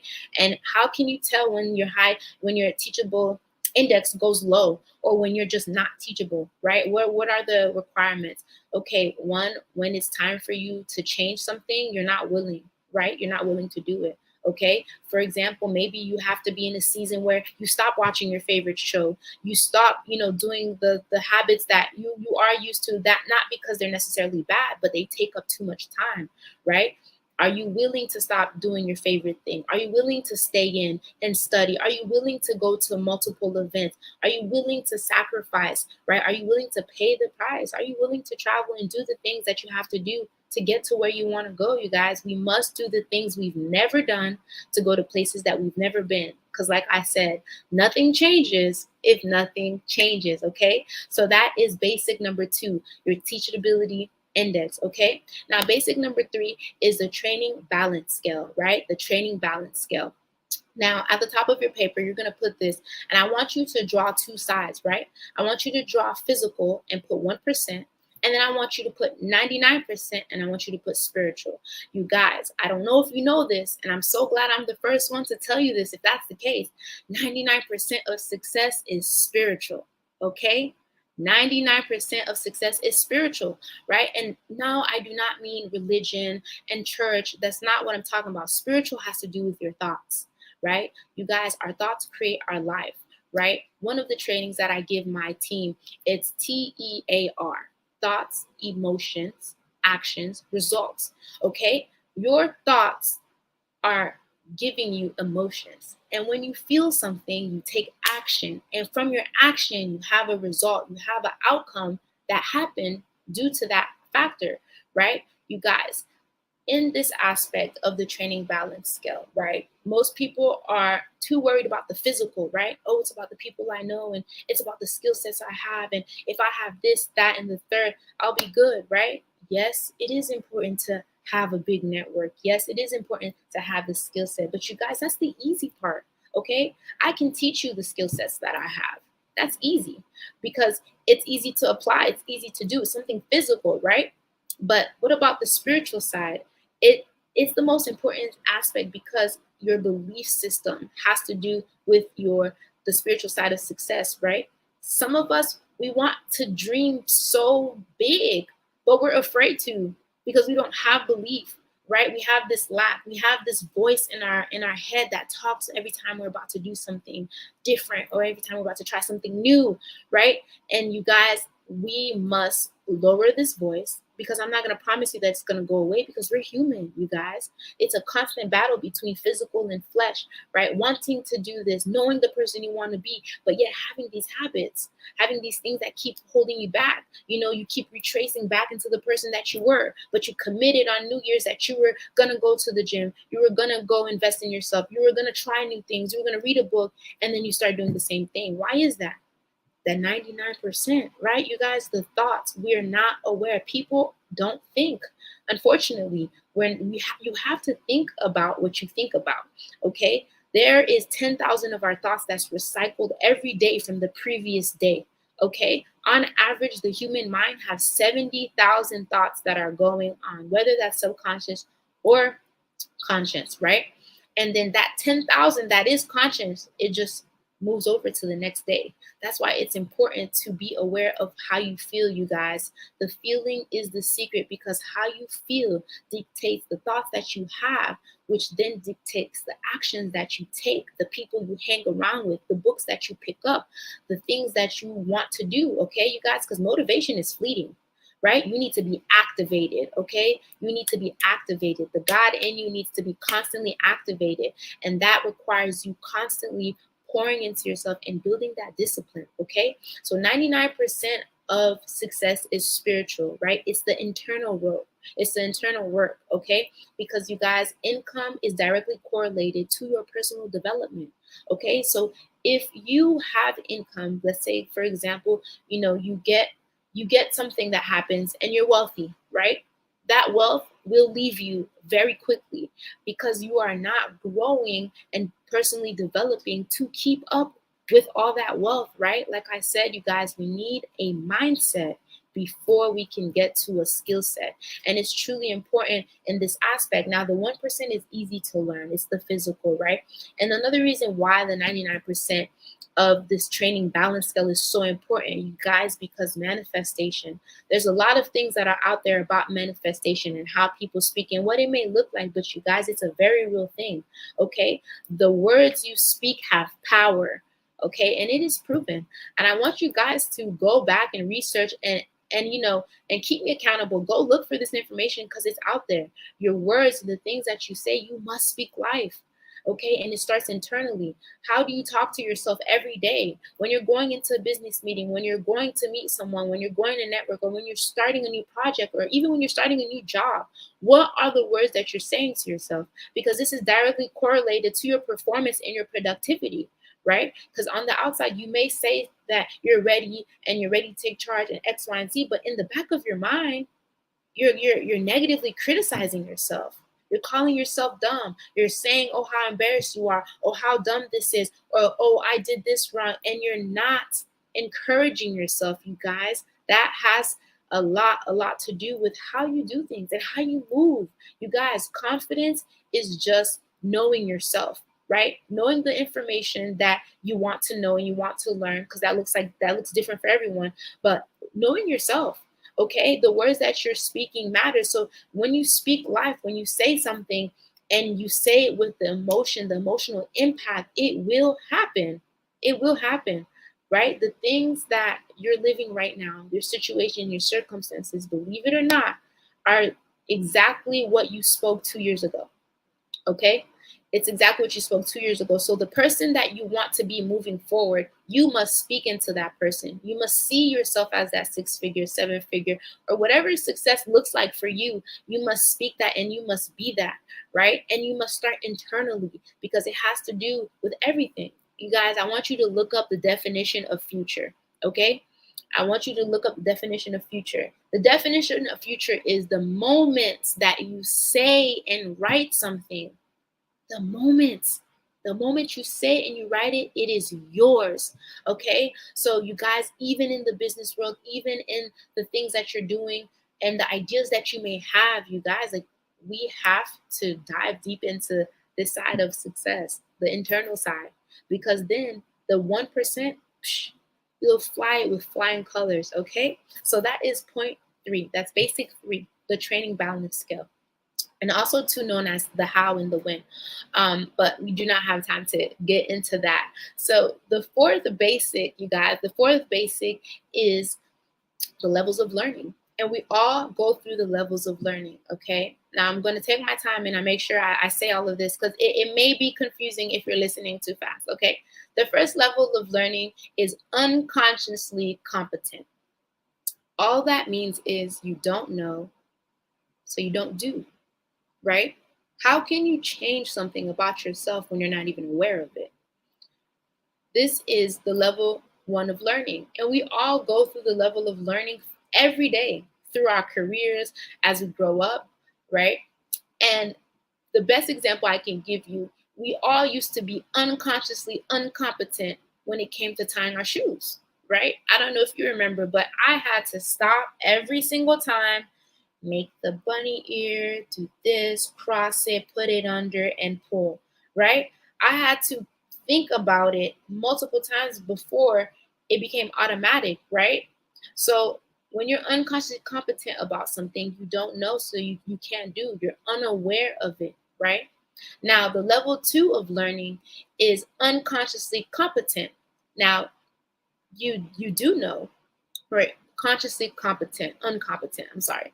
Consciously uncompetent. You do know, you're aware of it, but you don't do anything. You don't apply change, right? You know that you have an essay tomorrow. You know that you probably shouldn't go out with your friends because it's due tomorrow and you didn't start, but you still go out, right? And you guys, we do this on a daily basis. Like, this is just an example. We do this with work. We do this with our life, with our family, right? You know what you're supposed to do. You know the person you want to become. You know the habits that you must embody, but you don't do it, right? And these are the levels of learning that we all must go through, right? To get to the 4th level of learning, which I'm going to get into. So the 3rd level is consciously competent, okay? This is where everyone needs to start at and be at, okay? You know, so you do. Consciously competent. You're aware of what you have to do, right? So this is when you get to that point of your season or your life where you're like, okay, you know what? I need to change. You know, I have a goal. This is the income I want to do. Okay, I need to start reading the books, and you do them. I need to start listening to the powerful audios, and you do them. I need to start going to events. I need to start networking. I need to start putting myself out there. I need to start posting more, and you're doing it, right? And this is where everyone needs to be at, right? You're aware of what you need to do, and you do it. And the thing is, what I love about this level is this is literally the beginning level of the rest of your life, because the moment you know what you're supposed to do, the moment you know who you are, nothing can stop you. No one can take your vision from you, you know. So consciously competent, you know, and you do. Now, the last level of learning is subconsciously competence, okay? Subconsciously competent. So those are the 4. I just went through all of them, and I'll go over them again. So the 4th level of learning is subconsciously competent, right? You know, to the point where it is automatic. You don't have to think about it, right? What is subconsciously competent in your life? Brushing your teeth. No one has to tell you how to brush your teeth. You don't have to stop and think, what do I do with this? You just do it. You wake up in the morning and you brush your teeth. You wake up in the morning and you shower, right? Imagine when you're driving to and from work, right? The first time, of course, you have to be aware, see where you're going, follow GPS maybe. And then months later, you driving to work, you on the phone with Sally. You know, some of y'all be doing your makeup. Some of you guys, you know, you shouldn't be texting, but you're using your phone. You're looking for the audio, and then but you get to work. You know, have you ever been driving and you're like, wow, I got here so fast, right? It's subconsciously competent, right? So why are these 4 levels of learning important to know and understand? Because you're going to go through them every time you embark on a new habit. Every time you say that, hey, I want to be a better version of myself, you will go through these levels, even too in the business world, even being an entrepreneurship, right? When you take on a new role, right? You may be promoted, right? But you don't automatically know what to do, right? You have to follow what they showed you in training, and you have to take your time and you have to do it. You guys, we need to be subconsciously competent in the habits that are going to help us be our best selves in the work that we're doing, in the place that we want to go to, right? So anytime you get to a point of your life where you may be going through it, right? Because I was going to say stuck, but there's no such thing as stuck, because whether you choose to do something or not, time still moves forward, right? But when you have a feeling where maybe you're discouraged and you're doubtful and you're not understanding why you can't, you know, get rid of old things and shake it off, because you're going through the levels of learning, right? And once you are now aware of these, you can intentionally go through these and break your limiting beliefs, right? It took a good minute for me to be disciplined, you guys. As I began in the entrepreneurship journey, I realized that, okay, I'm looking at all these greats, I'm duplicating mentors, I'm seeing what they're doing, and they're all disciplined, right? Self-discipline is something that I had to work on. So what did I do? I found one area of my life and I stayed at it, right? And I chose the gym. I chose to go to the gym every morning, 5 a.m., rain or shine, I show up, right? And why did I do that? Because if I get to the point where I'm subconsciously competent with my discipline, there is nothing that I can't do and be disciplined on, right? Because how you do one thing, you guys, is how you do everything. So it's truly important to understand these 4 levels of learning. One more time, I'm going to go over it. So the first level of learning is unconsciously incompetent. You don't know, so you don't do. The level 2 of learning is you're consciously incompetent. You know, but you do not do. You don't take action, right? And level 3 of learning is consciously competent. You know, so you do. And then the level 4, which is the one where we all need to work towards, is subconsciously competent, right? You need to be doing habits and doing the things and crushing your day subconsciously, automatically, without even thinking about it, right? Because that's the only way, you guys, we will get to where we're going.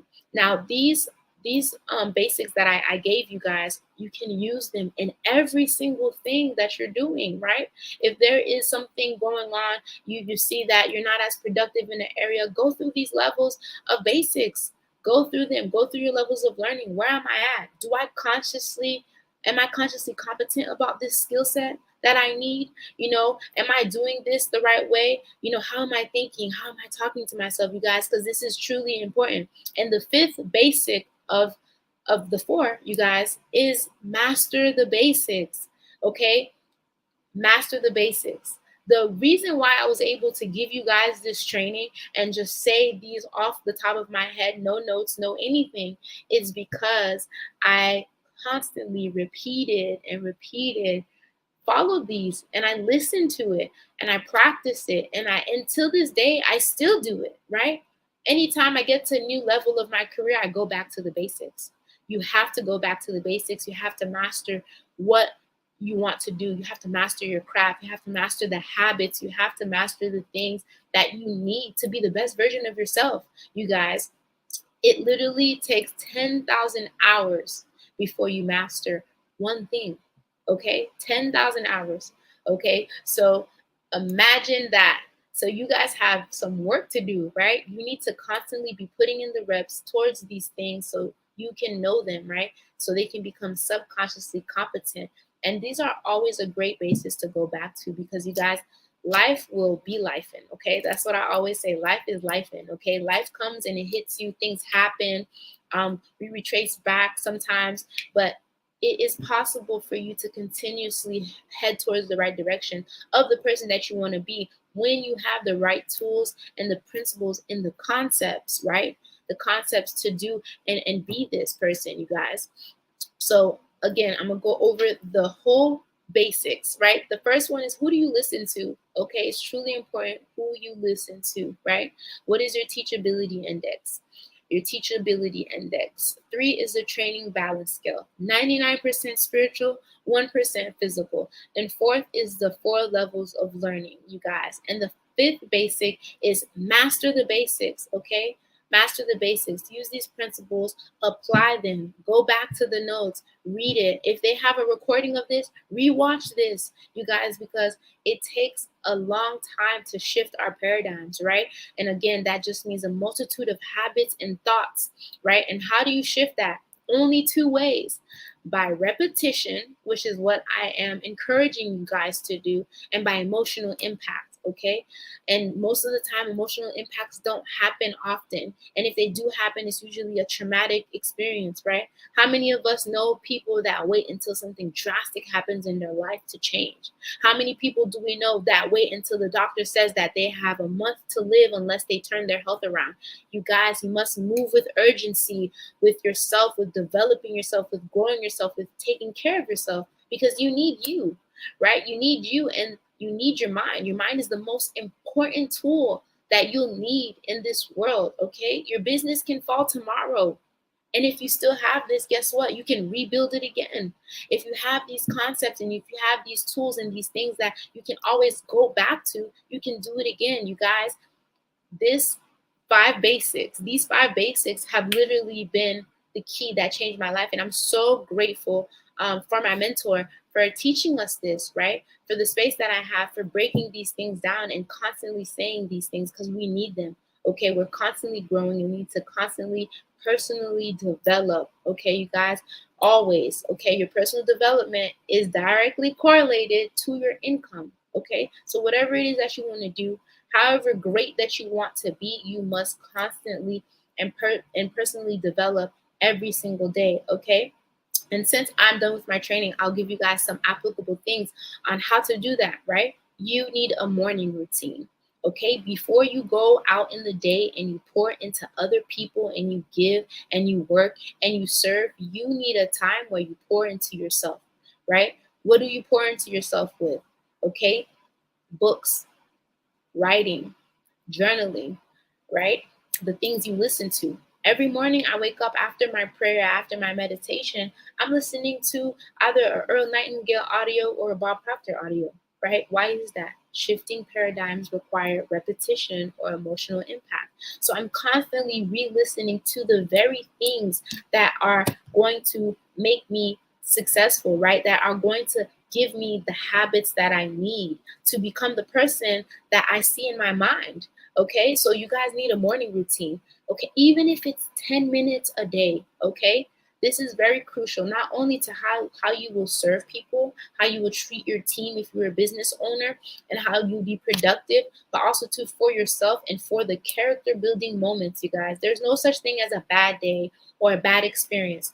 They are character building moments. Okay, every time you go through something's difficult or it's uncomfortable, it is to build your character for what you're asking for. Okay, so I'm so glad that I was able to just give you guys that gem. Have a morning routine, structure it out to your schedule, to what you need. And I really hope that you guys got some value. I'm so grateful for you guys. And thank you so much for this opportunity to be able to share value. I appreciate your energy. And have an amazing night, you guys. Thank you so much, Femi. Before we let you go, I would love it if you could share where people can find you or access you. Of course.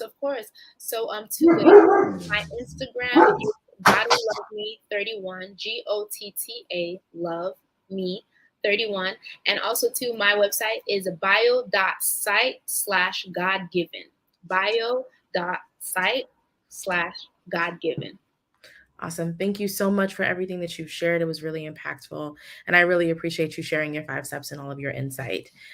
Genius is common, and I'll see you on the other side. The Black Business Network is, I'm so sorry, you guys. The Black Business Expo's mission is to raise funds for high school seniors going to college or K through 12 entrepreneurs. This expo is a fundraiser for students. You may go to www.blackbusinessexpousa.com to donate to the scholarship fund, or use the Cash App on the bottom of the screen. That is $BBXUSA. Our goal is to give laptops and up to $5,000 to 10 students. Students can register online at blackbusinessexpousa.com. Every dollar counts, so we want to remind you to donate to the scholarship fund. We also want to thank our Black Business Expo USA sponsors for October of 2023. That is NC100, Moody Capital Partners, Suede Soul, Lotus Reach Coaching and Training, Carolina, Virginia Minority Supplier Development Council, Step Management, Barbara H. Smith LLC, Marjorie McLean Foundation Incorporated, Genius is Common, Earth Essentials, Mullane Shania Global, Executive Women's Success Institute, The Quality Coaching Company, Superwoman Business Services, Creative Force Studios, Lee Entertainment, Artistic App Design, Black Business Expo USA, Genius is Common, and I'll see you on the other side.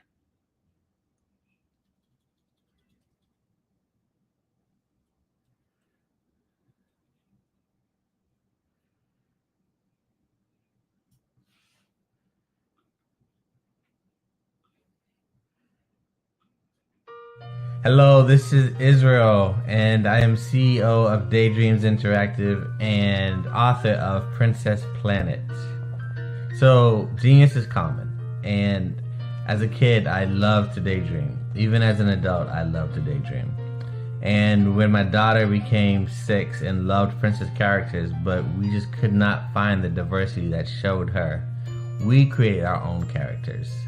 So, for instance, you have Princess Nulu right here. Princess Nulu is from Uganda, and her genius is that she loves to take care of animals.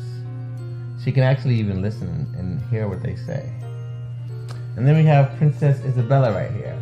Princess Isabella, she's from Cuba, and her genius is biochemistry. One day she hopes to eliminate disease. Then we have Princess Nia right here, and Princess Nia is based off of my daughter, and she is what she wants to be, the greatest dancer alive. So that's her genius. So what's your genius? My genius is my imagination. Genius is common. Hey guys, my name is Caden. I'm the CEO of Caden Teaches, and my genius is teaching kids about financial literacy. Throughout my financial products, such as my financial flashcards, my activity book, and my newest project, my financial bus, which I bought. And on the bus, it has a mock bank where kids will learn how to deposit and withdraw money, a mock grocery store where kids will be able to learn how to have a family budget, and a mock stock exchange where kids will even be able to learn how to invest in stocks.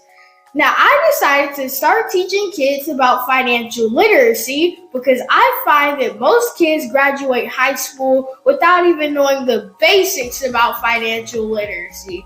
And I feel if I were to teach kids about financial literacy, that I would be able to help kids tap into their genius. And I actually learned about financial literacy to my dad because I would go to business meetings with him, and I would always see that they were talking about financial literacy. And at that point, I didn't understand what financial literacy was. So I took it upon myself to learn about financial literacy and teach it to kids in a way that they could understand. But I want you guys to help me help kids tap into their genius by going to my website, cadenteaches.com, and you can sew into me in my financial bus by going to my GoFundMe link. And remember, if Caden can, you can too, because genius is common.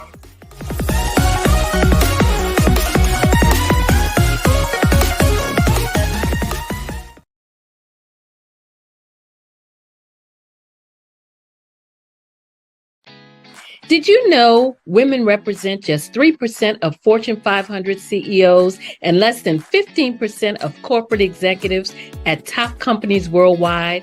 Have you wondered what the secrets are to getting into the top ranks, whether in the private or public sector?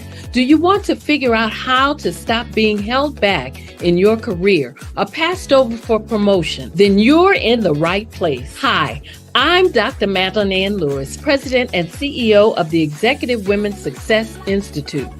I have decades of experience in the military, the federal government, and corporate America, and my mission is to help women succeed and tap into their full potential. I want to reach 1 million+ women around the world to become the leaders they are meant to be. So if you want to move into a management or executive level position, or maybe you are a female veteran transitioning out of the military into business entrepreneurship, then reach out to the Executive Women's Success Institute at 301-693-3284. Let us get you on the fast track to success. I'm Ramon Ray, founder of Smart Hustle Magazine and smallbiztechnology.com.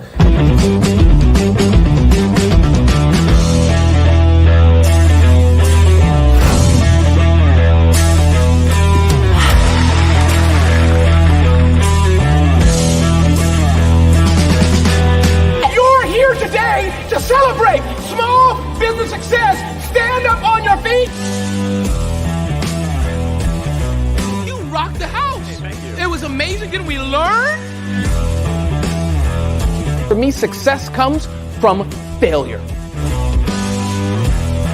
One thing not to do is shake somebody's hand like this.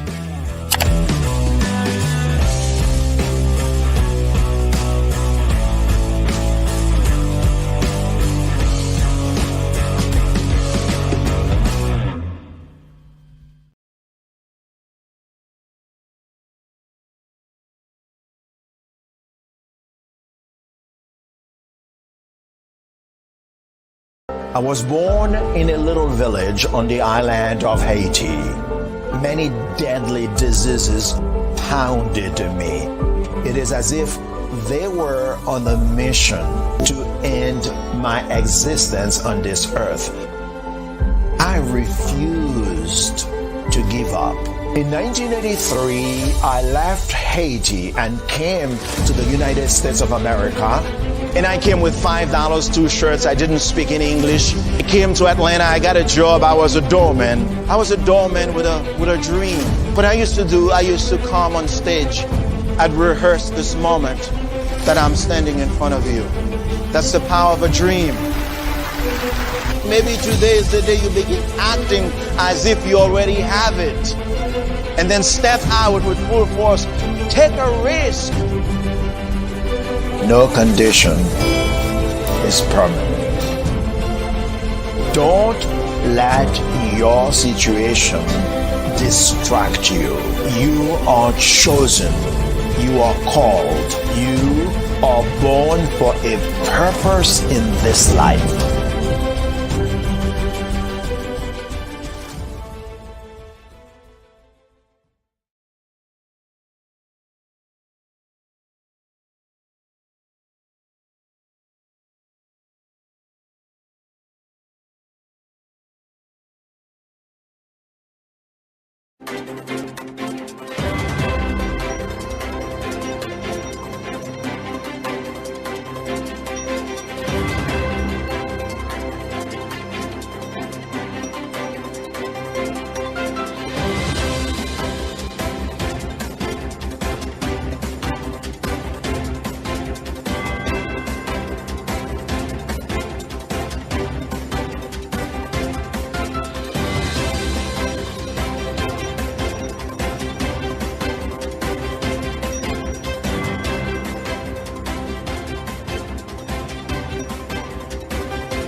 Dr. Eric Kelly III and a host of phenomenal speakers from all around the globe for this 7-day virtual event that you don't want to miss. The mission of the Black Business Expo is to raise scholarship money from kids all the way from high school all the way from college. The Black Business Olympics is one of the largest Black business showcases in the world. It is an opportunity for businesses and companies to showcase their businesses globally. We are going to be giving away laptops up to $5,000 away to students. Again, I'm Olivia Appleberry, the founder of 2 Cents Finance and one of the speakers for the expo. I am so excited to see you there. For more info, go to www.blackbusinessexpousa.com or call 919-308-9090 and hope to see you there. I am Black business. From the moment I wake until the time I sleep. Yes, I am Black business. I am Black business. Tell me, are you Black business? I am Black business. Do you support Black businesses? Listen, I support Black business because I am Black business. Black Business Expo, one of the largest business showcases in the history of Black business in the world. The world. Sign up today at www.blackbusinessexpousa.com or call 919 308-9090. I am Black Business. I am Black business. From the moment I wake until the time I sleep, I am Black business. I am Black business. Are you Black business? I am Black business. Do you support Black businesses? I support Black business because I am Black business. Black Business Expo, one of the largest business showcases in the history of Black America in North Carolina. Sign up today at www.blackbusinessexpousa.com or call 919-380-9090. I am Black business. I am Black business. From the moment I wake until the time I sleep, I am Black business. I am Black business. Are you Black business? I am Black business. Do you support Black businesses? I support Black business because I am Black business. Black Business Expo, one of the largest business showcases in the history of Black America in North Carolina. Sign up today at www.blackbusinessexpousa.com or call 919-380-9090. I am Black business. I am Black business. From the moment I wake until the time I... Did you know that approximately 333.34 million businesses exist today, according to a report from 2021? And you may be one of those businesses, or maybe you're not in the business market yet, but you're aspiring to be a business owner. Well, guess what? You're in the right place at the right time. Because let's face it, everything is about timing and opportunity. Hi, my name is Dr. Lotus Richey, and I'm the CEO and founder of the Lotus Richey Coaching and Consulting LLC, along with the Lotus Richey Ignite Show. 15 minutes of success with Dr. Lotus Richey, as well as books to boom your business and bring who you are. And today, I want to bring this amazing message to you about the Black Business Network and the Black Business Olympics. See, the Black Business Network and the Black Business Olympics is designed to help people just like you, that's right, that look like me, to take their business to the next level. Not just in your front yard or your backyard, but globally. The Black Business Network and Black Business Olympics is designed not to just help you survive, but to help you thrive. So join us today as we come together with businesses all around the world to support our students, our children, our young teens, our young entrepreneurs. What we do is we come together to help raise funds for students who are aspiring to be business entrepreneurs, who are aspiring and who are thriving in college. We endow them with a wonderful opportunity to gain scholarships of either a laptop or several thousands of dollars. And we invite you to help be a contributor to this amazing opportunity to help someone that looks just like you. So join us today at our website and let us connect with you and help you ignite and take flight in every area of your life on the Black Business Network and the Black Business Olympics. I'll see you on the other side.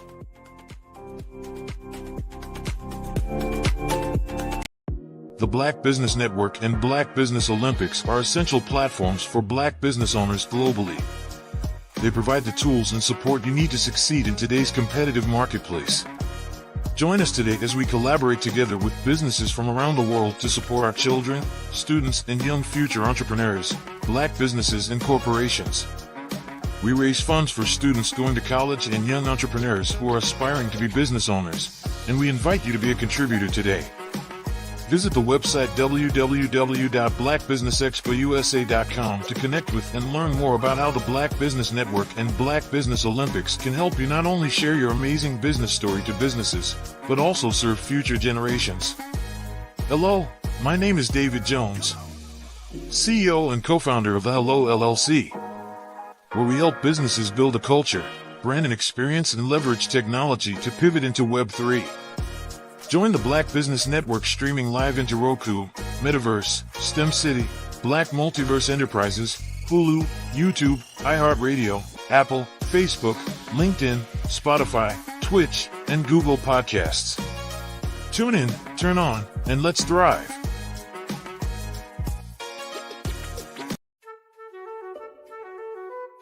This is Dr. Arnold T. Petsworth. He's the owner of Petsworth Vet World, a veterinary clinic in Hopton, Connecticut. His patients include dog, cat, frog, fish, Goldie, dog, and this alpaca. Due to doctor-patient confidentiality, we can't tell you their names. Business at Vet World was steady, and then quarantine hit. Neighbors brought new four-legged friends into their homes.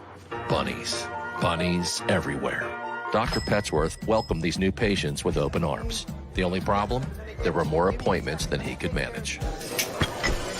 That's when Dr. Petsworth turned to his American Express business card, which offers spending potential that's built for his changing business needs. He decided to hire a new assistant, Julio, and with spending power built for business purchases, he used his card to furnish a new exam room. Together, Dr. Petsworth, Julio, and American Express Business made sure all the pets of Hopton got the love and care they deserve.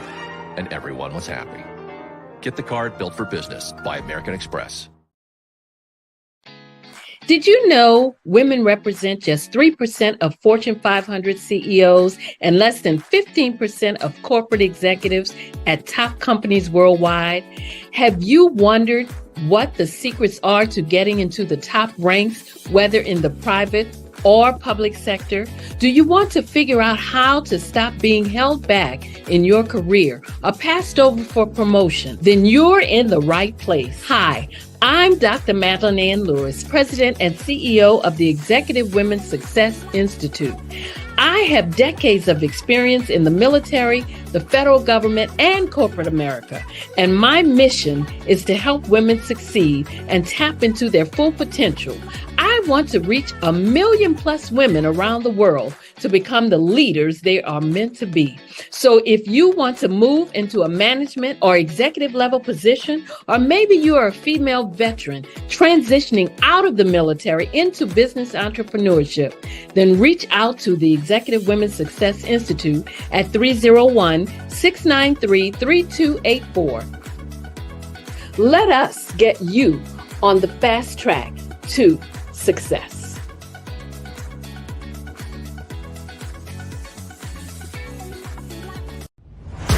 Social media is evolving. It's more vibrant, more colorful, more energetic, and so are you. It's not just photos anymore.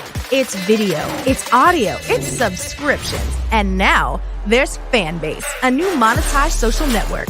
Fanbase delivers the complete native app experience with full content monetization for every user. No algorithms that shadow ban your engagement or growth, and no ads. Follow anyone for free and subscribe directly to your favorite creators for $4.99 a month. Plus, show some love by tipping on any post. Also, make a Fanbase page and monetize your content the same way.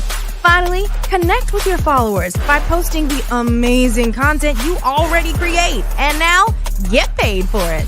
It's time to energize and monetize, because everyone's a fan of something and everyone has a fan base.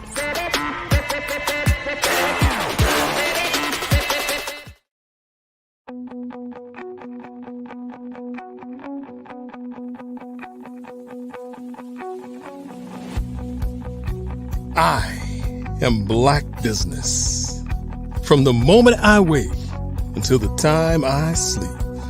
Yes, I am Black business. I am Black business. Tell me, Are you black business? I am black business. Do you support black businesses? Listen, I support black business because I am black business. Black Business Expo, one of the largest business showcases in the history of black business in the world. The world! Sign up today at www.blackbusinessexpousa.com or call 919-308-9090. I am black business.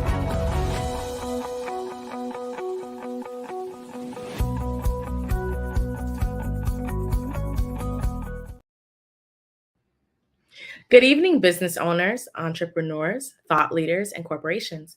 Welcome to the Black Business Network. My name is Marak Hicks, and I'm the founder and CEO of Miracle Recruiting. I am your business moderator for this evening on the Black Business Network. The Black Business Network is a 24-hour business network showcasing Black businesses, business owners, entrepreneurs, and thought leaders worldwide. We have speakers from North Carolina, London, Singapore, Africa, Japan, and cities all over the United States. The Black Business Network is a global community sharing its business knowledge to empower, inspire, and educate businesses about business. Up next, our speaker is Carrie Wheelis. Carrie Wheelis is the founder and CEO of Haiti. Haiti is the largest Black-owned app that aggregates news and podcasts from Black content creators around the world. Prior to Haiti, Carrie founded College Health TV, which is the nation's leading and most trusted streaming service providing health and wellness programming for college students at colleges and universities in the United States. Before College Health TV, Mr. Wheelis maintained several roles at Deutsche Bank, including project manager and assistant vice president with the private wealth management PWM division. I present to you Carrie Wheelis. Hi, Carrie. Hey, how you doing, Marak? Good. How are you? Thank you so much. Good. Thank you for having me today. Of course. I'll pass it to you. Genius is coming. I'll see you on the other side. Okay.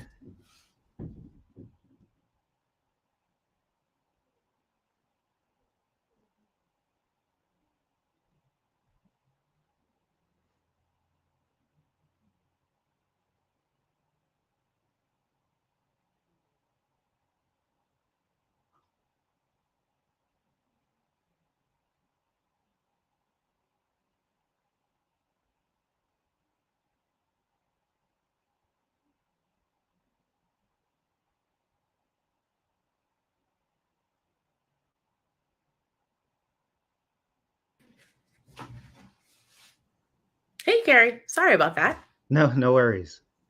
Awesome. So before we kind of dive in, I would love it if you can kind of walk us through a little bit about you and your background, and then we'll take it from there. Sure, it sounds good.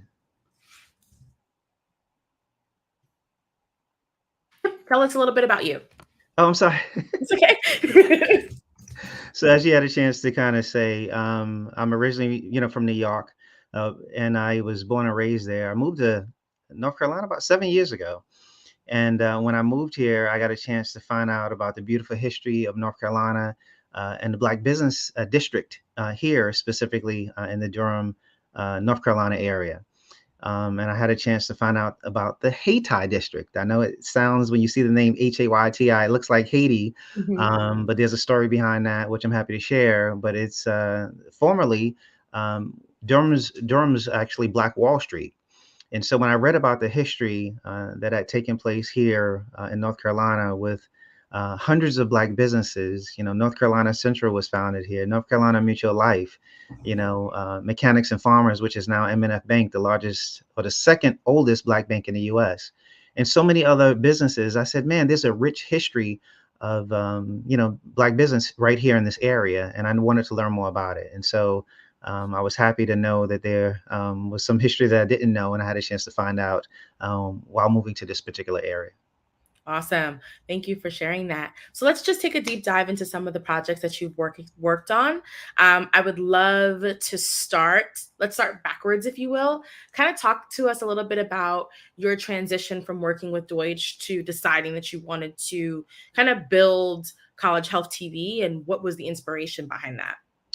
Yeah, so I actually spent a career in banking and finance. I had a chance to work for Deutsche Bank, in New York, in the New York office. I've had a chance to travel as a result of working with the bank overseas, to, travel to India, to travel to and work in the Cayman Islands for some time.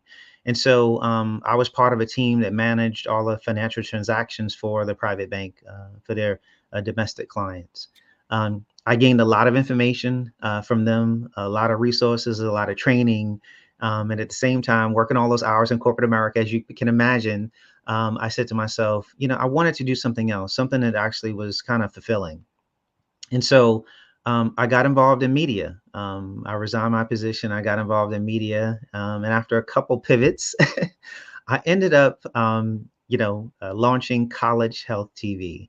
And so initially, we launched it as a health and wellness streaming TV service.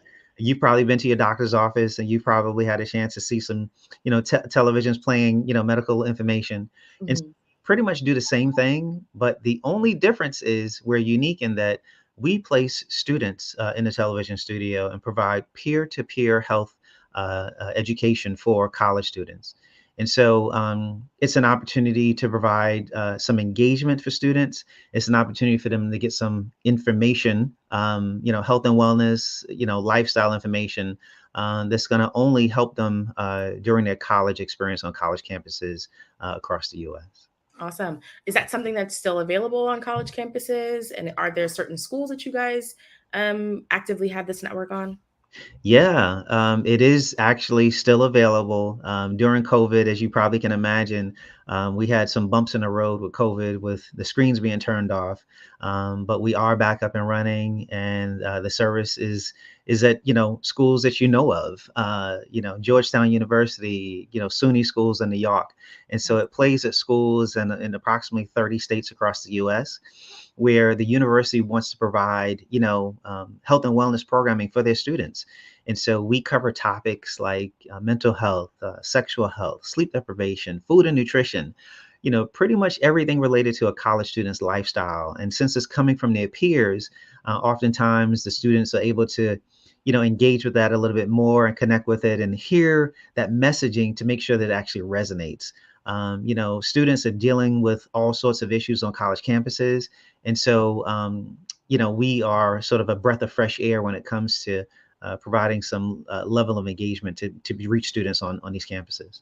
Awesome. That makes a lot of sense. So when a school has this partnership with you guys, how can the students actively get involved to get their series, television shows, or things of that nature involved on the platform? Yeah, so I wish I could say we were actively working with students to be able to make that happen. We do have universities that are our partners. We do work with students pretty much outside of the universities from time to time to hire them to be in some of the video content. But we actually lean on the university as our partners because we want to be able to make sure that the university has everything that they need. So oftentimes we ask the university, what programming do you want to have on your screens? And, what type of content do you want to have on this particular campus?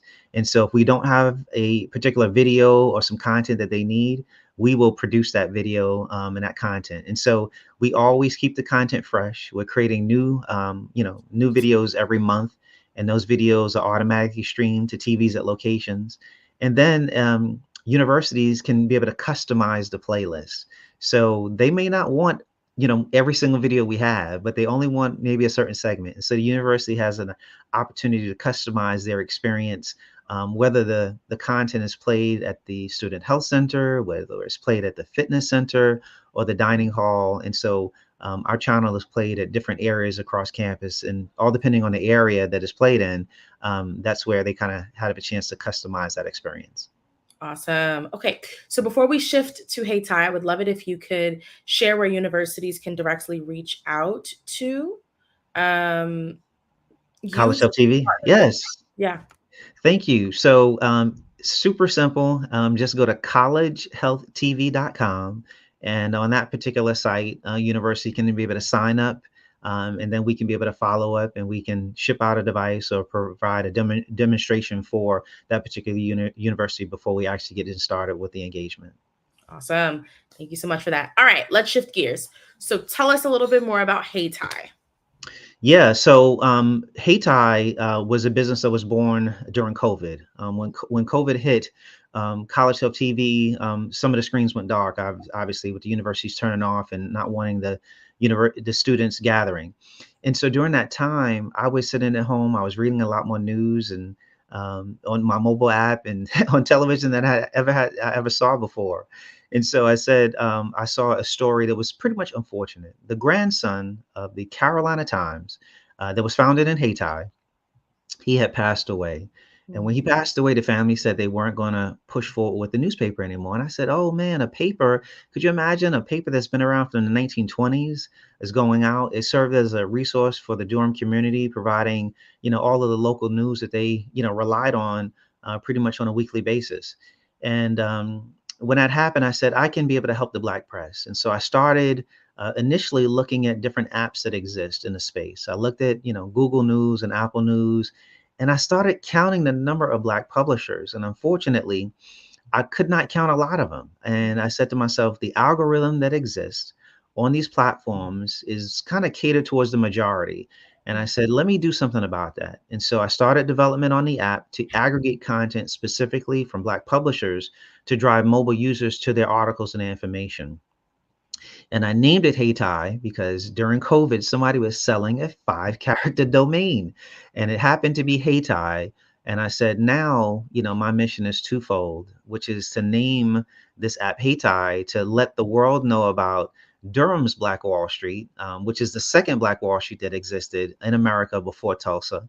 And at the same time, I want to be able to make sure that I can be able to help Black publishers monetize their articles by driving mobile users to their traffic.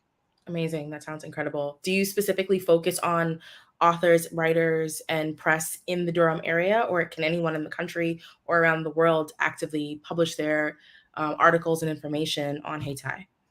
Anyone around the world can publish their articles and information on Haiti. They can just go to haiti.com. There's a section for publishers to click on. And I would basically capture that particular publisher's RSS feed and introduce their articles to mobile users that use our app on a daily basis. And so I want to make sure that the world knows about, all of the good information that's out there, bad information that's out there. But oftentimes we getting information from mainstream media. And so there are, there's content possibly, always happening, or news always happening in our community. Some we know about, some we don't. And so we serve as sort of a one-stop shop to be able to finally get access to this information without searching all over the place for it. Awesome. So I'm on the website right now as I'm peeking at it. I did want to ask a little bit more questions about the content. So it looks like it's not just available for journalists, but it also has some podcasts on there. Are there any notable podcasts that you would like to shout out that you have? Yeah. Oh, so this is interesting. I started talking to publishers and I found out that podcasters had the same issues as publishers. Mm-hmm. And so I began looking at Apple Podcasts, Spotify, and these apps. And to my surprise, I could not find a lot of Black podcasters. Mm-hmm. And so they face the same issue. And so this year, we successfully aggregated over 2,000 Black podcasters from around the world on our mobile app. And today, Haiti is the largest Black-owned news and podcast app in the U.S.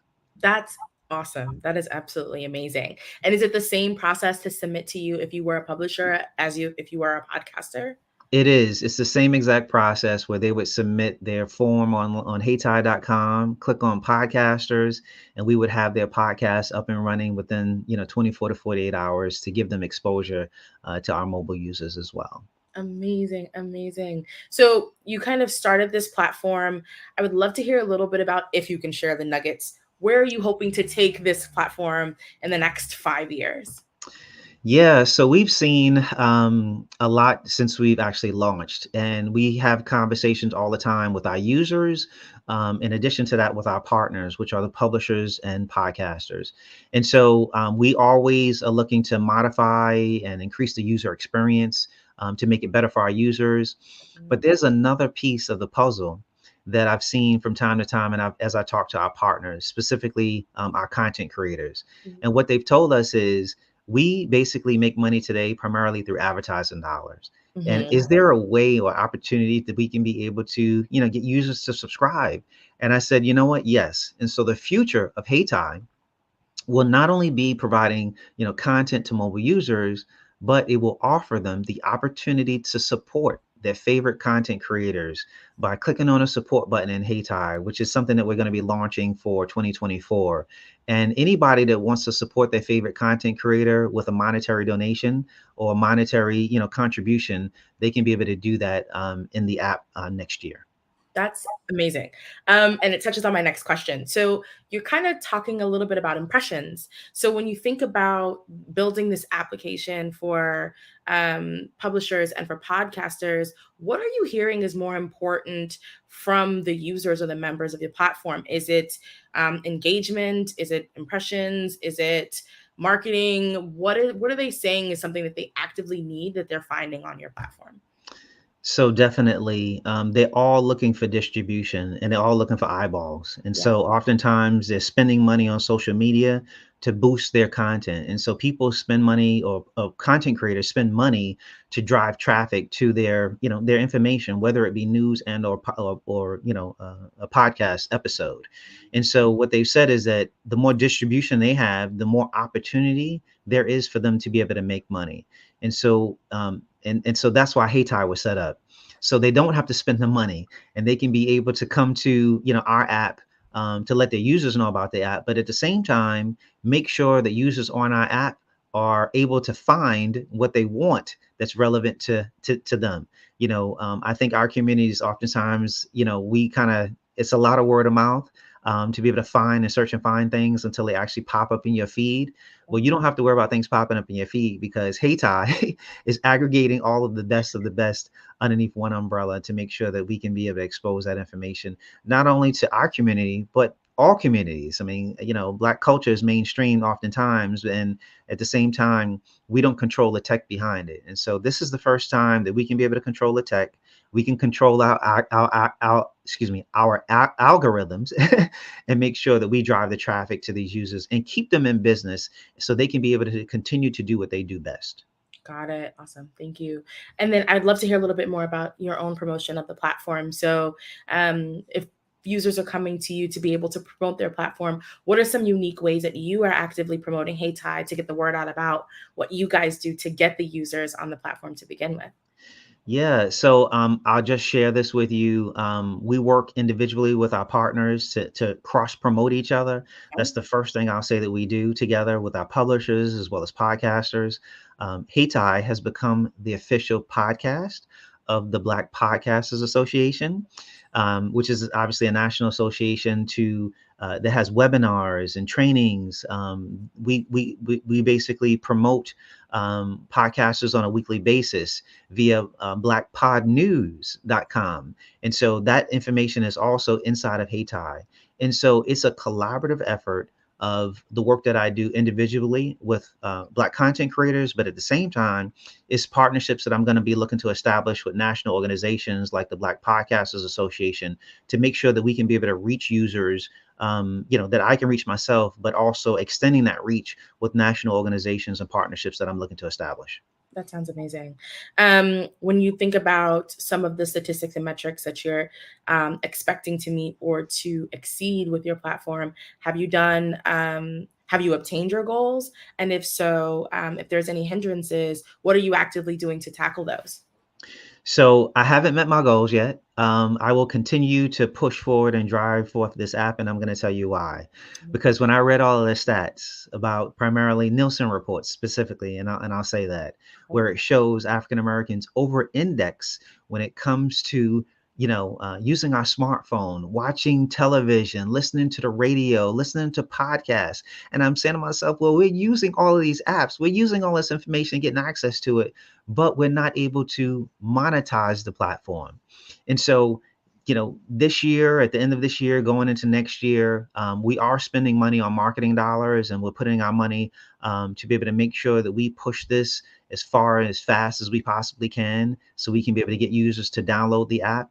And so that's an ongoing process, but that's where our budget is actually going. And obviously, we're using tools like social media, we're using SEO, we're using ASO, which is App Store Optimization. And so we're using all of these different techniques to be able to reach users globally. Awesome. Have you noticed any differences with the age ranges of users that you actively have? Have you figured out who your target audience is and what age bracket they sit in? Yeah, so the age bracket is primarily in the 25 to 65 range.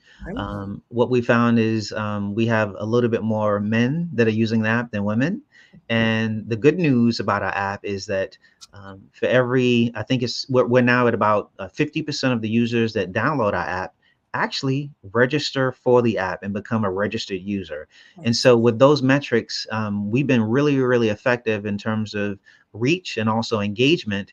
And we hope that that percentage continues forward in terms of not just actually having somebody download the app, but actually having them to register to become sort of, connected with us as we build and continue to grow this particular app for our community. Awesome. Let's talk a little bit about some of the campaigns that you've run to promote the application itself. Let's walk through like what you would seem to be your most successful campaign and what went right about that campaign. And then thinking about the future of things that have gone well, what are you going to capitalize on to do even better? Yeah, so some of the marketing campaigns that we work on are, we're at conferences. That's been, really effective. Obviously, you get a chance to not just market the company, but you get a chance to meet and greet, content creators and mobile users for the first time.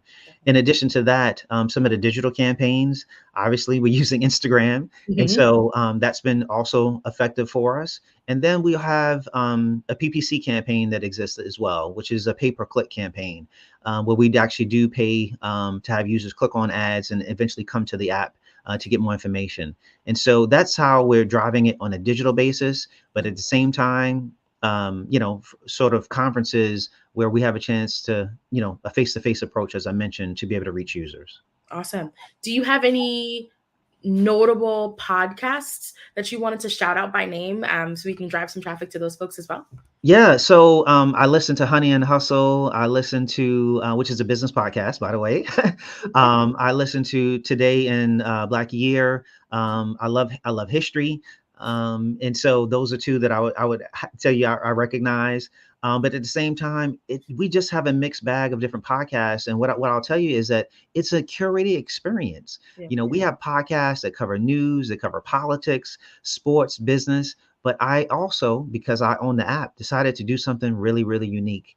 I have sections or categories inside our app, like for my sisters. I have a category in the section for my brothers. I have Caribbean culture, so I have categories that exist inside the app that you traditionally won't see on other platforms. But because I own the platform and we control it, and I'm building it specifically for our community, they, are obviously going to see those categories, and that particular information is going to resonate with them. So that's what I'm sort of kind of doing this unique in this space. Amazing. Okay, so we talked about podcasts. Are all of the podcasts on the platform just audio or strictly audio? Are there video podcasts there as well? Yes. So all of the podcasts to date are audio.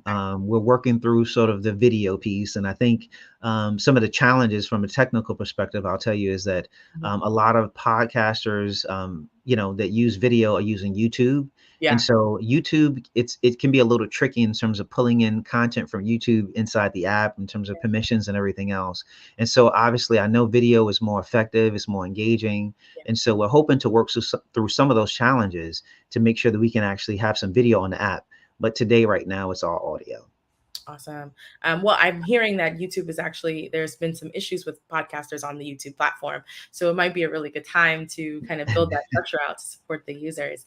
Okay. I would love it if you can, once again, tell us a little bit about how podcasters and publishers can actively jump onto HeyTie and how they can actively be a part of the app experience. Yeah, so to all of the podcasters as well as publishers, and some podcasters are also publishers that exist, I want your content. I want your information. I want to be able to partner with you to help you scale and grow your business. And so if you go to HeyTie.com, HAYTI.com, we have 2 links at the top of the page, one for podcasters and one for publishers. If they click on either one of those, there's a form that you actually fill out. And when you fill out that form, you will be contacted by myself or from a team member on my team. And together, we will look to grow and scale this business and ensure that your content is able to be, your content that, you can be able to connect your content to mobile users that typically are looking for your information. They want your information, but I actually make it easy through the technology that I built for them to gain access to it. And I want to be your partner so we can be able to scale and grow together. Awesome. And then one more question. If they sign up for you to have their podcast on your platform, do you then connect them to all of the other platforms like Apple and Spotify and all of the other places? Yeah, so that's the only difference that what we don't do in terms of that distribution piece. And that distribution piece that you're talking about happens at the hosting level. Got it. And so any particular podcaster that hosts their content on a hosting platform, they would then give them distribution across all different platforms, including HeyTie. Okay. And so it's the reverse. Yeah. So it's just kind of a tricky situation with how podcasting works and how hosting works in the podcasting space. But I've made it my mission that I don't handle all of the hosting for podcasters, but I made it my mission to make sure that they get the distribution and they get access to these additional users that basically sometimes are hard to gain access to. And so we highlight podcasters and actually publishers, obviously, on a daily basis. And so we can be able to do some of the work that the others are not doing to be able to make sure that your content is front and center without actually getting pushed down and hoping that by way of the algorithm that it actually shows up in somebody's feed. It automatically will show up in everybody's feed that uses our app because we're solely focused on driving traffic to Black content creators' information. That is all amazing. Thank you so much for sharing all that you've shared today. We are approaching time quickly, so I want to give you a few minutes before we head up. I would love to hear if you can kind of run us through where people can find you. I'm also seeing some questions in the chat. So look, where can people find you? How can people get in contact with you? And then I'll jump into some of those questions. Yeah, so I'm based in the Raleigh-Durham area. That's where HeyTie is based. They can find me actually on LinkedIn. I'll say that's the best place to find me. Just type in my name. My last name is really unique, so there's not too many of us out there. So Kerry Willis. But also socially, you can find us. The social handle for HeyTie is HeyTie App. It's HayTiapp. Okay. Awesome. So one of the questions I got are, what are some of the ideal collaborating partnerships that you actively have, or can you talk about who would be your ideal partner? Yeah, so I have large publishers. I have Black Enterprise, I have rollingout.com, but I have small publishers as well. The same for podcasters. I have small podcasters on the platform, I have large ones. Mm-hmm. I don't distinguish between the two. And so if you have great content and information that you want to be able to expose to mobile users, my door is open. I'm not shutting my door. I want to make sure that I can be able to drive those users to your information. I want to help you monetize your existing content. I'm not a content creator. I'm a tech entrepreneur, but I'm building the technology to make sure that I can drive traffic to amazing content creators. Awesome. Thanks so much for sharing that. Sorry, I'm browsing through some other questions here. Another question that we actively got was around...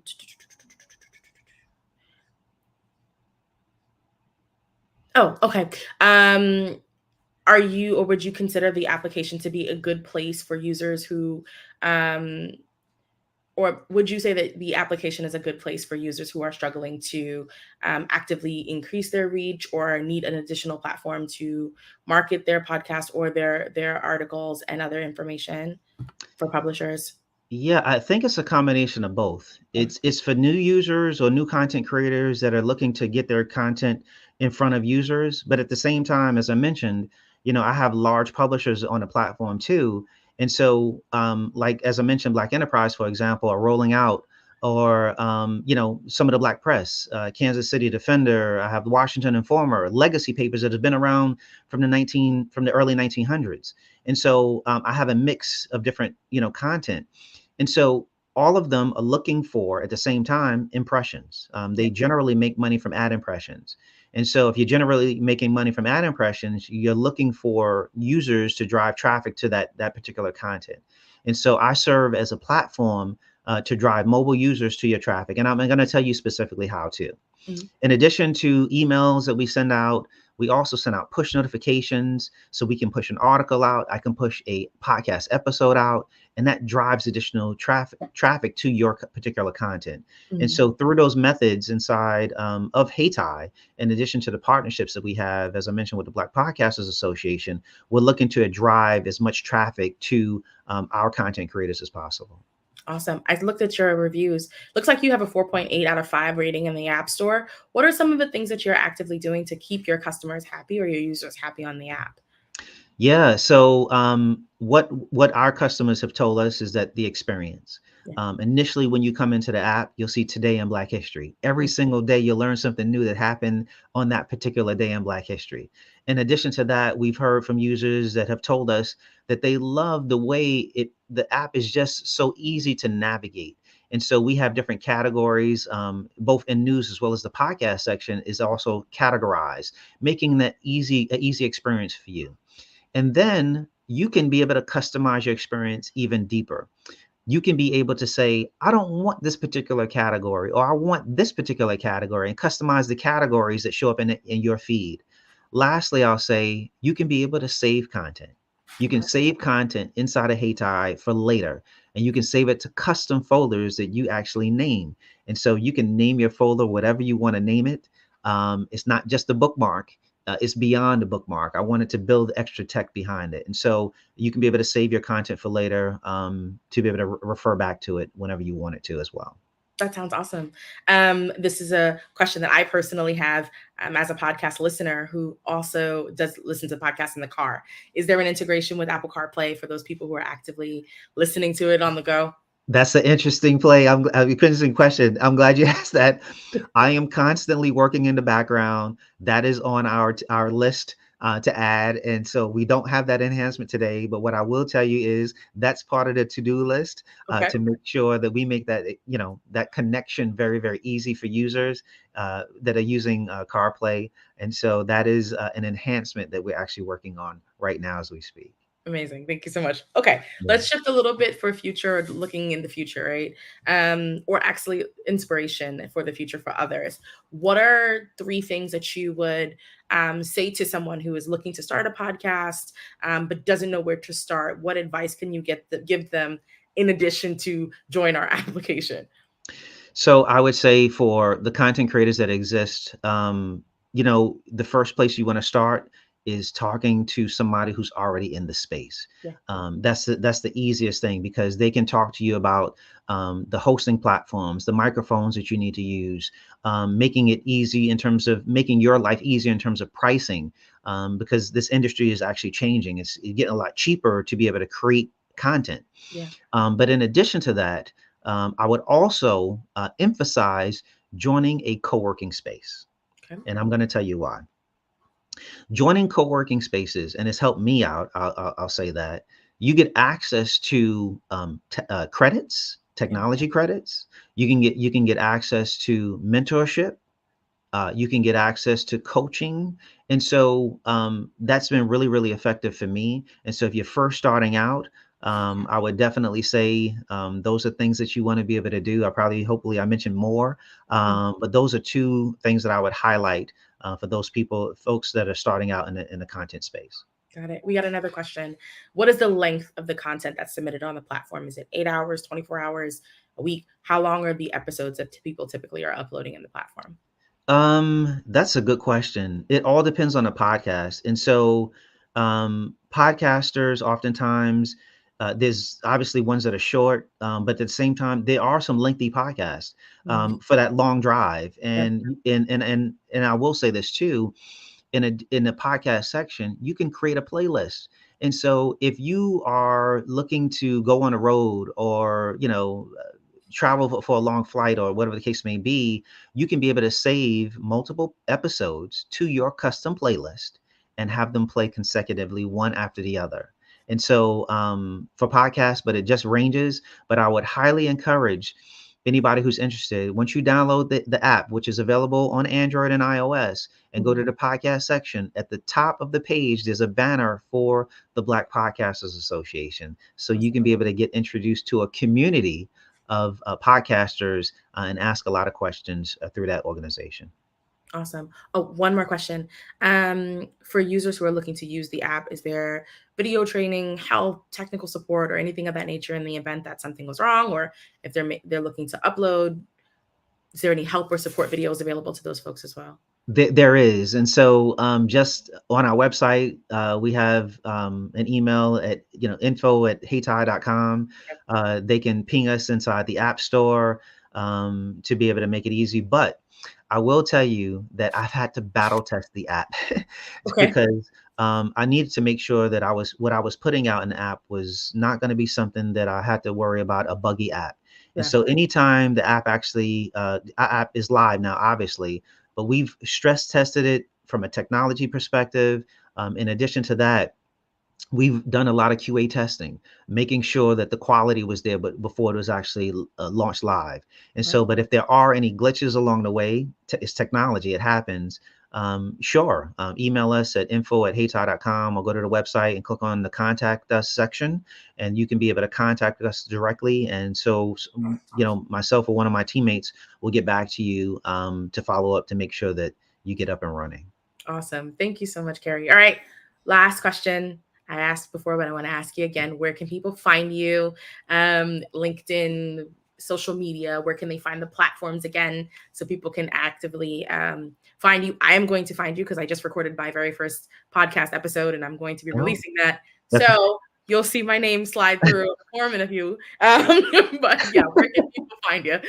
Yeah, so myself, I primarily use LinkedIn, but for the company, once again, our social handle is HeyTie App. That's HayTiapp, and that is available across Twitter, Instagram, TikTok, and so on and so forth. It's HeyTie App.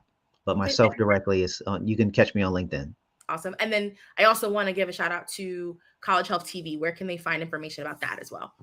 Yeah, so College Health TV, because we're in a directly with universities, they can find out by going to the website, more information, collegehealthtv.com. And the social symbol for that, or the social channel for that is @collegehealthtv. Awesome. Thank you. Thank you so much for joining. You shared so many amazing nuggets. Again, I am going to be on your website, downloading the app and filling out your forms. But thank you so much for joining us this evening. It was really great having you here. You're welcome. Thank you for the opportunity as well. Of course, genius is common, and I'll see you on the other side. Yes. The Black Business Expo's mission is to raise funds for high school seniors going to college or K through 12 entrepreneurs.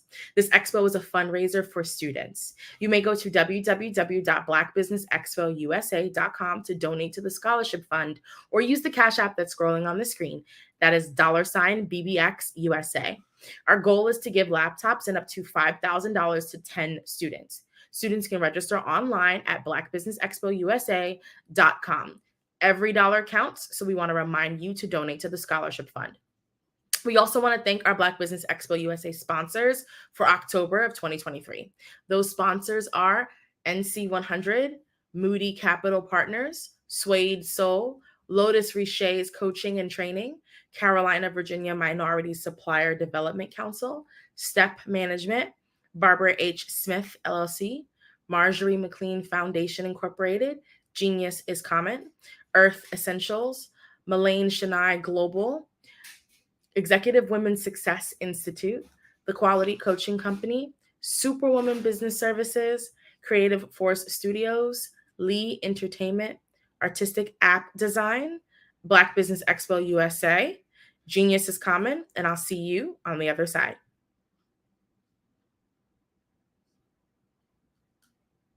I was born in a little village on the island of Haiti. Many deadly diseases pounded me. It is as if they were on a mission to end my existence on this earth. I refused to give up.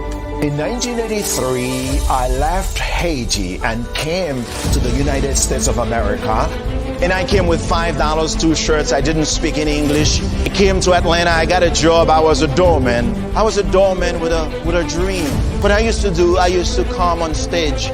I'd rehearse this moment that I'm standing in front of you. That's the power of a dream. Maybe today is the day you begin acting as if you already have it. And then step out with full force. Take a risk. No condition is permanent. Don't let your situation distract you. You are chosen. You are called. You are born for a purpose in this life.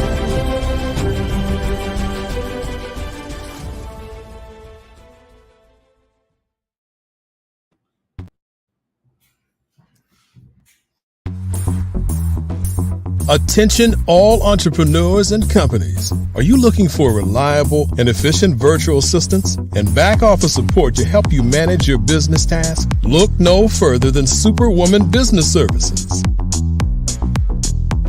Our team of virtual assistants provides a full range of administrative support services, including operations management, social media marketing, and much more.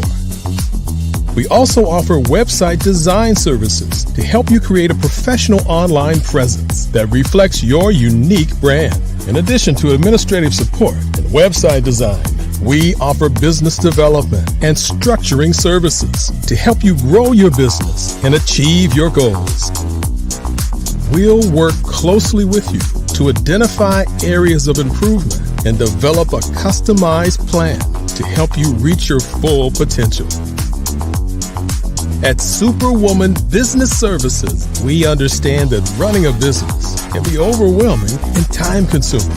That's why we're here to help you fly high and achieve success. Our virtual assistants are highly skilled, experienced, and dedicated to providing you with the support you need to thrive. Come fly with us and take your business to new heights. Let us help you become the superhero entrepreneur you are meant to be.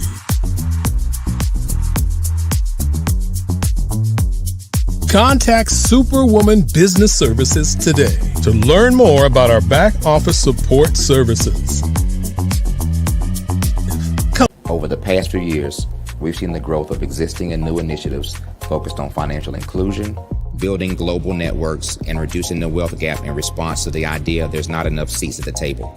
Whether their outcomes are to increase the representation of Black executives on corporate boards, ensure an inclusive global economy, or to create new U.S. African commercial pathways, the strategies are often carried out by separate programs.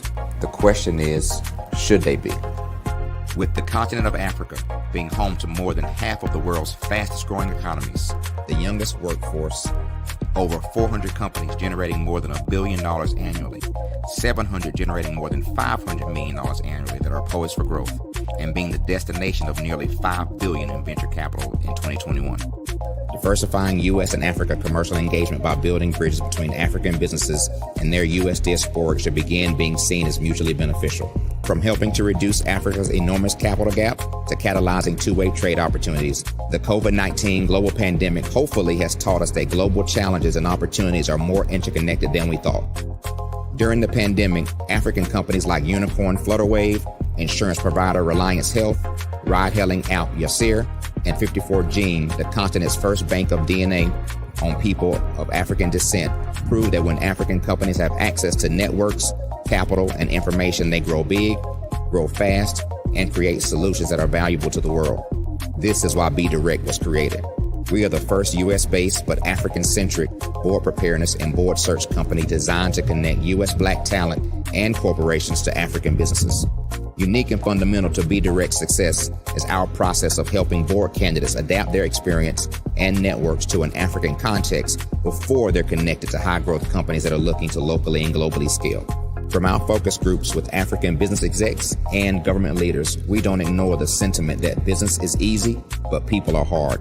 Having a pool of board candidates with hard-to-access networks and extensive experience across the business life cycle, including successfully raising capital, is table stakes for an initiative like this. So yes, we have that. But corporate or entrepreneurial success in the U.S. does not guarantee success in Africa. Developed alongside industry partners on the continent, our training program, BDirect Prep, is designed to transpose their experience to create cultural comfort, understanding, and a commitment to helping businesses in Africa scale. Our board governance sessions are African, continental, and country-specific, integrated with cultural awareness and dexterity training, masterclasses led by African industry execs, and mentoring coaching from African continental-based facilitators. But even more unique to BDirect Prep, we cap off our training program with an immersion trip to help candidates that have not been to Africa before see and feel Africa's complexity and opportunity from African soil. We all know traditional network-based board placement has historically left a lot of us out of ever really being in the paid board pipeline. Our strategy supports the work of many great organizations that are successfully filling seats at U.S. board tables by creating more tables for those that are still left on the sideline. It's time to start seeing the role and value of U.S. Black talent and businesses on the continent of Africa differently. Old perceptions and habits limit economic inclusion. Let's transition Black talent and the African businesses they will support from the periphery of the global economy to its core.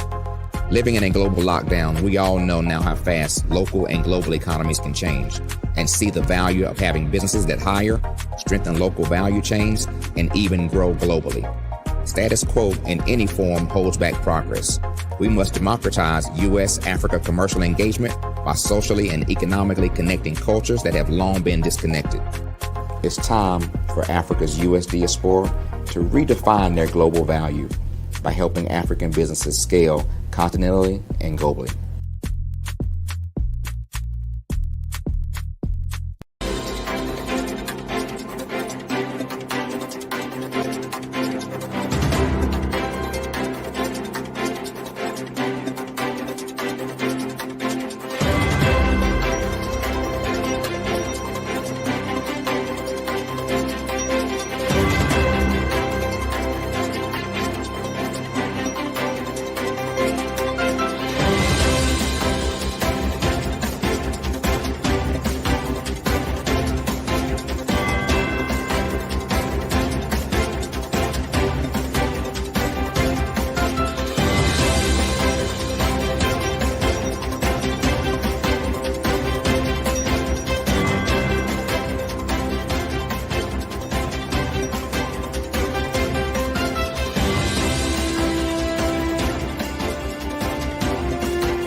Dr. Eric Kelly III and a host of phenomenal speakers from all around the globe for this 7-day virtual event that you don't want to miss. The mission of the Black Business Expo is to raise scholarship money from kids all the way from high school, all the way from college. The Black Business Olympics is one of the largest Black business showcases in the world. It is an opportunity for businesses and companies to showcase their businesses globally. We are going to be giving away laptops up to $5,000 away to students. Again, I'm Olivia Appleberry, the founder of 2 Cents Finance and one of the speakers for the expo. I am so excited to see you there. For more info, go to www.blackbusinessexpousa.com or call 919-308-9090 and hope to see you there.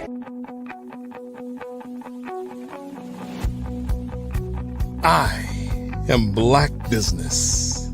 From the moment I wake until the time I sleep. Yes, I am Black business.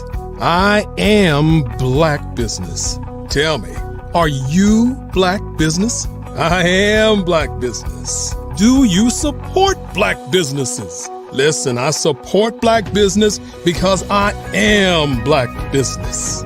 Black Business Expo, one of the largest business showcases in the history of Black business in the world.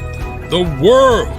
Sign up today at www.blackbusinessexpo.com. blackbusinessexpousa.com or call 919-308-9090. I am Black Business. I am Black Business. From the moment I wake until the time I sleep, I am Black Business. I am Black Business. Are you Black Business? I am Black Business. Do you support Black businesses? I support Black business because I am Black Business. Black Business Expo, one of the largest business showcases in the history of Black America in North Carolina. Sign up today at www.blackbusinessexpousa.com or call 919-380-9090. I am Black Business. I am Black Business. From the moment I wake until the time I sleep, I am Black Business. I am Black Business. Are you Black Business? I am Black Business. Do you support Black businesses? I support Black business because I am Black Business. Black Business Expo, one of the largest business showcases in the history of Black America in North Carolina. Sign up today at www.blackbusinessexpousa.com or call 919-380-9090. I am Black Business. I am Black Business. From the moment I wake until the time I sleep, I am Black Business. I am Black Business. Are you Black Business? I am Black Business. Do you support Black businesses? I support Black business because I am Black Business. Black Business Expo, one of the largest business showcases in the history of Black America in North Carolina. Sign up today. How many times have you been asked to help someone you didn't even know, a student, a business entrepreneur, or did you ever even ask, where did they end up? That business, that friend, that entrepreneur. Well, just maybe they ended up in a gang, bankrupt, homeless, or worse, dead. Maybe they turned to crime, drugs, and alcohol. Did you ever wonder? Did you destroy their dream, or was your life always so easy? At the Black Business Olympics, we started a movement to help students complete. Give them hope and foster success. Help them to leave their dreams of providing laptops, computers, and up to $5,000 in scholarship funds. Today, we ask you to help a student, a business owner, or an entrepreneur to realize their dreams by sponsoring them, supporting them, and buying from them. Consider this. With $1.6 trillion in our Black community, we only ask for a small donation for our students, our businesses, and our entrepreneurs. And you can change a life today. So I ask you, what are you going to do? Sit on the sideline and watch our students in high school be losers, miss out on their dreams from lack of resources? Or are you going to donate to the movement and change their future and yours as well? Give us a call today at 919-308-9090. Change their life by investing with action to the Black Business Olympic Fund. The Black Business Olympics, one of the largest business showcases of Black business in the history of the world.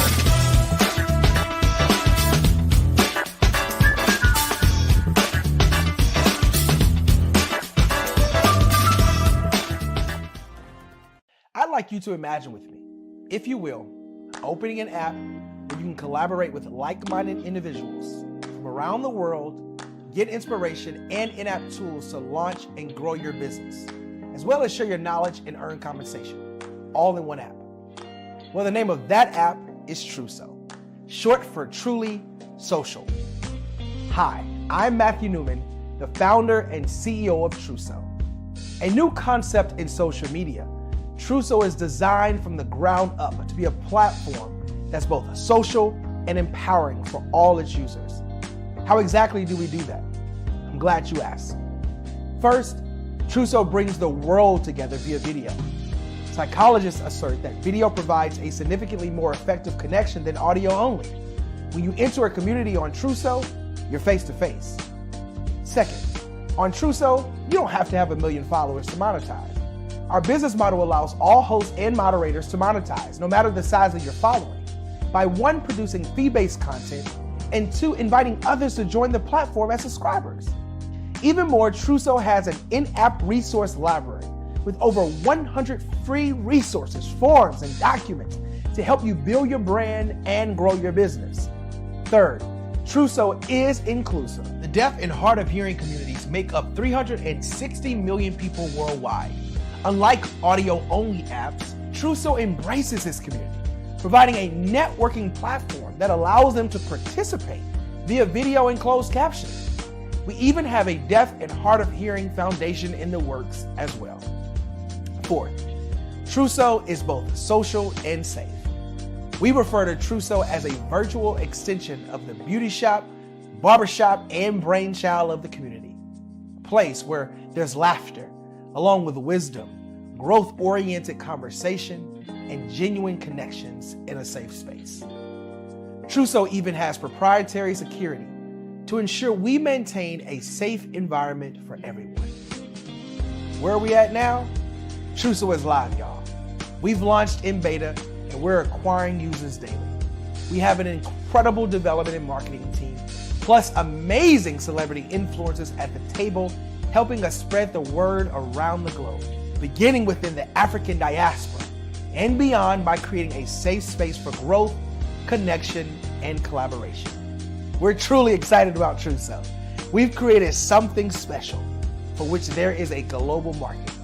And we invite you to embark on this journey with us as a shareholder. The future for Truso is truly bright. Join us and let's go there together. What if you could build your own city? A place where every child can find nurturing people to help them achieve their full potential. A place where every adult can access job training support. Where health education is abundant. Where social justice ruled the land. A place without limitations. Welcome. You have arrived at STEM City, USA. It is what every city should be. A safe and trusted community where you find people and resources to help you become everything you are and beyond. STEM City is unlike anything you have ever experienced. It is a digital twin of the world around you, only better. STEM City is about energy and soul renewal. It is more than a digital world. You can almost feel the power of live cultural events, music, and theater. STEM City promises a better future for children with caring mentors and hands-on activities with dedicated tutors to support our youth. STEM City is your passport to a healthy lifestyle with weekly events addressing our community's many issues. STEM City is your financial well-being with helpful information on wealth management, career advancement, job training, and so much more. STEM City is the community you deserve. It is the city where your dreams can come true. STEM City USA, a place in the sky that is accessible to all who reach for the stars.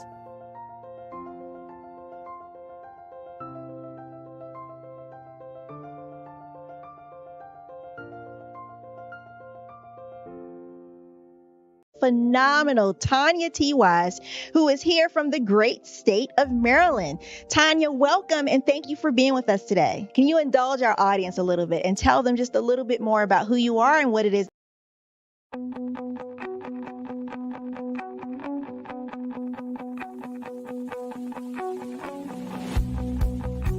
I am Black business. From the moment I wake until the time I sleep. Yes, I am Black business. I am Black business. Tell me, are you Black business? I am Black business. Do you support Black businesses? Listen, I support Black business because I am Black business. Black Business Expo, one of the largest business showcases in the history of Black business in the world. The world. Sign up today at www.blackbusinessexpousa.com or call 919-308-9090. I am Black business.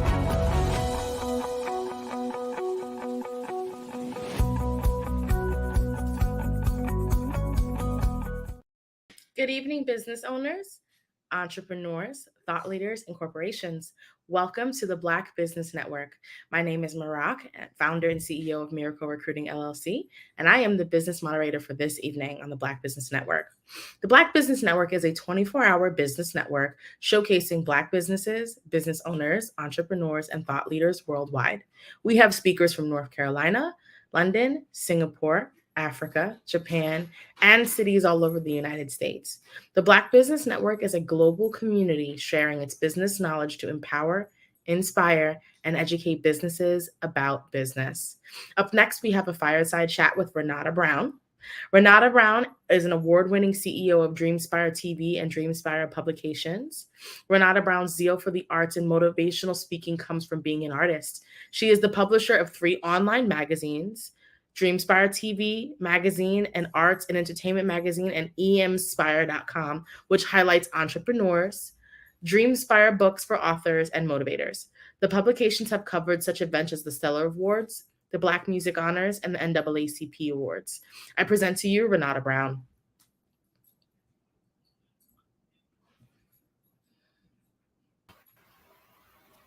Hi there, how are you? Hi, how are you? Good. Glad to see you. Good to see you. Thanks so much for joining us. Oh, glad to be here. Again, twice in one day. Oh my goodness. Amazing. Well, thank you so much for taking the time to chat. We did go over some of the things that you've been working on, but I would really love to dive into Black Our Street, and we can go from there. How does that sound? That's fine. Amazing. Okay, so what is Black Our Street and how does it function as a networking platform for businesses and artists? Okay, I'm gonna start at the beginning, and the beginning wasn't that long ago. So literally, I was going through my to-do list online on my phone.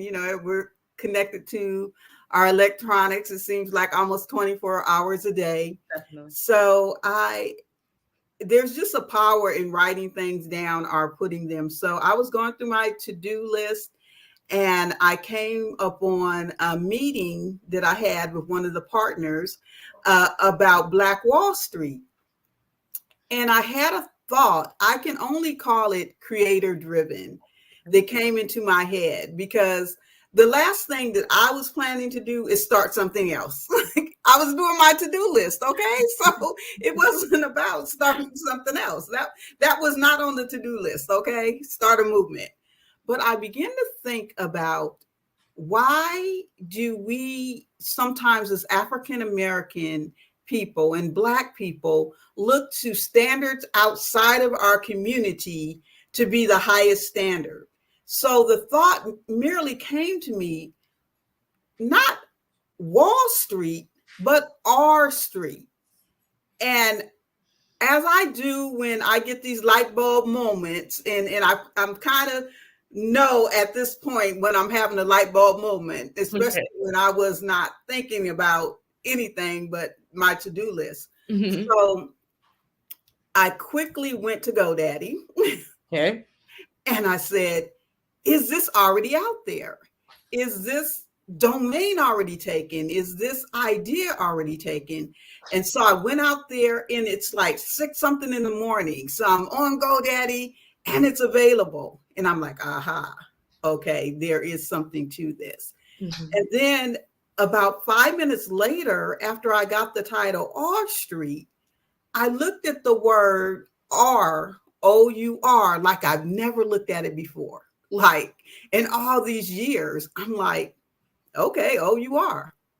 But then I was like, opportunity, unity, and resources.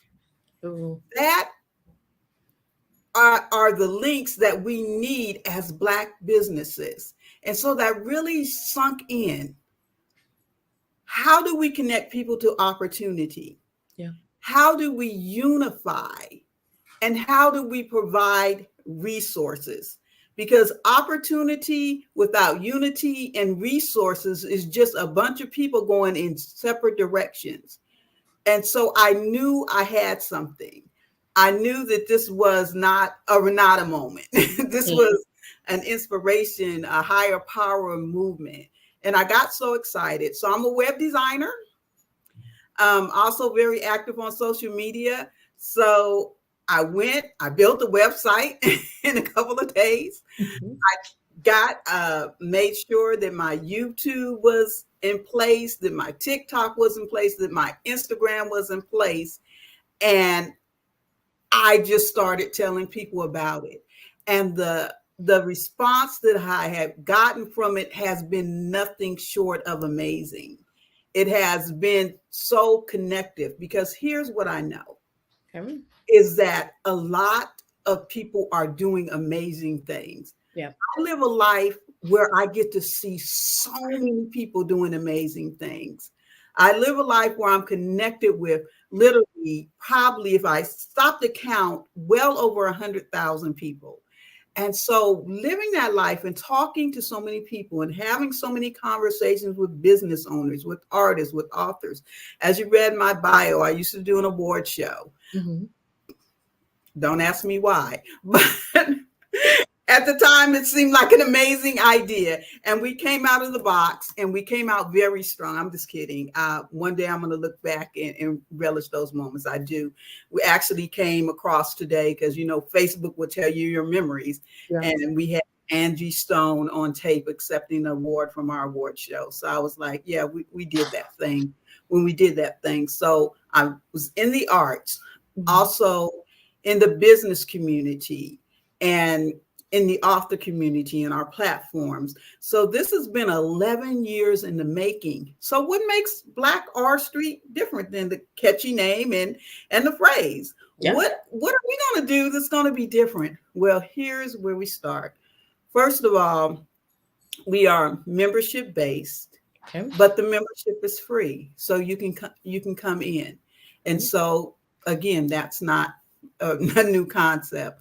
But we want to make sure that the people that are part of this want to be a part of it, and that they're willing to go through, they have to have a website. They have to be in business.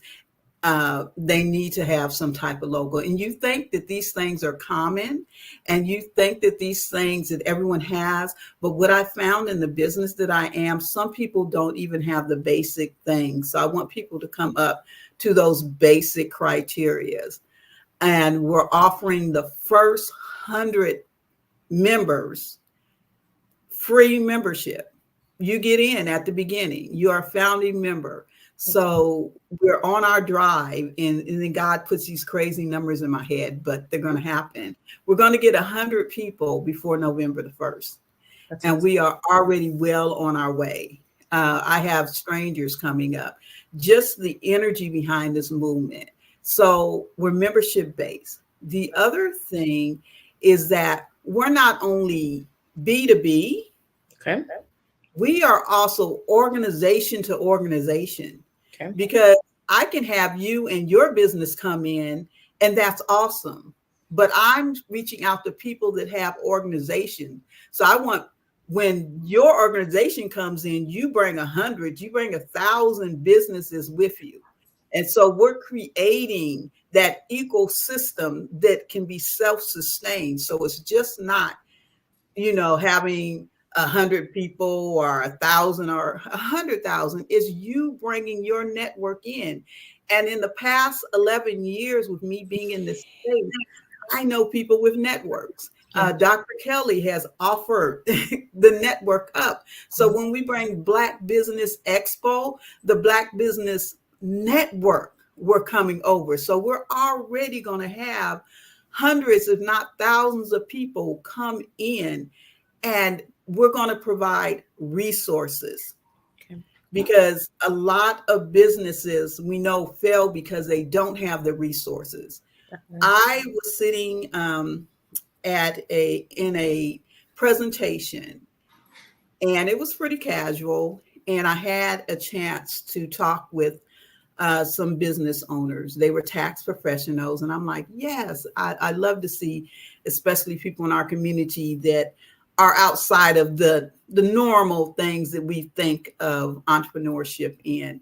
And so I was talking with these young ladies, because now at my age, everybody's young. And I'm like, how did that happen? So I was talking with them, and in talking with them, they had accomplished a whole lot, had their own network, had spent over 200,000 in their network. Wow. And then I was sitting, the meeting was to bring finances together. Now, these two networks had been side by side, but they haven't been connected. And I was like, there's so much opportunity out there, but we're not connecting.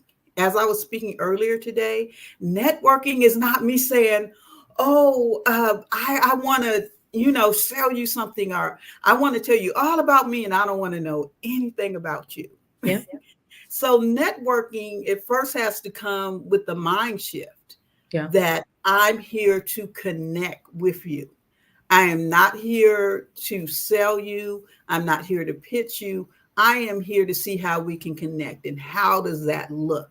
And so one of the things we really are going to emphasize is looking for ways for people to actually connect and not just collect. I don't want just to say, oh yeah, there's 100,000 people that we're connected with, but we're not in true network with. We're not really talking to each other. We really don't know each other.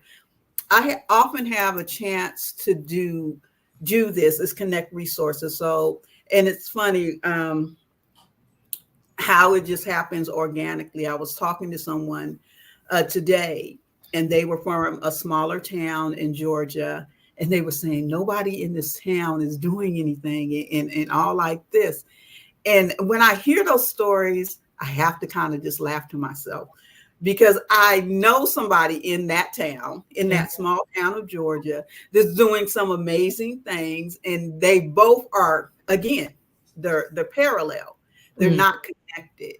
And so one of the main things for the Black R, this is us, is to connect in meaningful ways. Awesome. And when you connect, you have people that have the same, you have resources out there. So here's someone that needs resources. Here's someone that has resources, but you don't know each other. And so people are in their silos. If I can count the many times where I've talked to people and they said, well, no one else is doing this. And I'm like, except for the 20 people I know that are doing this, and I realize everyone is not like me. Everyone is not a connector or a collaborator. But I truly enjoy that. I truly enjoy learning about people and knowing about people. And so I'm like, I've been gifted with these abilities, and kind of just in the background, if you know me, you know me. If you don't, you don't. And that's okay, because it's not about me. I have to laugh at myself a lot, because someone was looking at the website, and they were asking a question about me. And I tend to never put myself out in the front. I'm like, wow, you would never know whose this is because I am not anywhere at all. Well, I guess in a little bit of the about me, but I don't even have my picture there. And so that's something I need to even work more on. But it's not about me. It's really about connecting people in a meaningful way. And so we're going to roll this out in phases. Awesome. And so that's where we are. Okay. My question is about your mission next. I have your mission here. At Black R Street, our mission is to foster an inclusive ecosystem that promotes economic empowerment, artistic expression, literary excellence, and social impact for Black individuals and organizations. We firmly believe in the transformative power of unity, opportunity, and resources, and we aim to be the driving force behind these principles within our community. Would love to hear a little bit about what led you to creating that mission, and what goals have you set for yourself beyond getting your 100 businesses on the platform have you laid out for yourself? Well, it's all so beyond that, it is about bringing all those aspects together, because what I find is so many things that are splintered. Like you have this silo over here, you have this silo over here, and then you have these people doing something over there. So by bringing it from the arts, because the arts are important. Yeah. Creative thinking is important. That's how things move. That's how when you sit back and you dream, and when you sit back and you have vision, that's how things come forth. So you can't leave the arts out of what you do. You can't leave the business, the structure business out of what you do. So this is what makes us a little different. And this is our mission too, to bring these all together, to create an ecosystem, to grow all of this together instead of having all these separate things happening. Gotcha. And by introducing people to each other. And we're heavy on the networking. And then we want to, let's talk money. Let's finance this thing. Let's find where the resources are, because there is no gatekeeping. Yeah. If there's nobody at the gate keeping you from growing to that next level. And so we want to make sure that we're not just having a lot of businesses listed, but we are actually sharing resources, that there will be different ways for you to actually connect and people to walk you through. Because what I find, and I've been talking about this a lot lately, is that we don't know how to help the helper. Yeah. So a lot of people are enthusiastic and they want to be a part of something, and then they fall off. And then sometimes as leaders, we say, oh, well, I guess they really weren't into it, right? They really weren't as enthusiastic as they seem. But sometimes we don't have the processes in place to help the helper. Right. When I was in corporate, one of the things I did was look at the processes I did a lot of data analyst work and a lot of executive support work. And I would come into a company and I would look and find out where are the holes in the process. My job as a supporter is to make you look good, but how can I make you look good? Or how can you help me to help you to look good? And so what I would do is look at the processes and see where the breakdown is. And that's a part of what we're doing that's going to be different in a Black R Street. And we're not reinventing the wheel. And one of our taglines is going beyond Black Wall Street. Now, we didn't say going around or not acknowledging the great work that the many Black Wall Streets are doing, but we're saying beyond that, come on with us. We want you. We want what you're doing. Come on with us and let's go beyond that. And let's have some real networking. Let's have some real unity. Let's build up some real structure. Help me help you. And when I learn how to help you help yourself, then we're all winning. We are all eating. And we're going to look at the processes where things break down. And I think a lot of us, we have our own things that we do, but we don't know how to translate.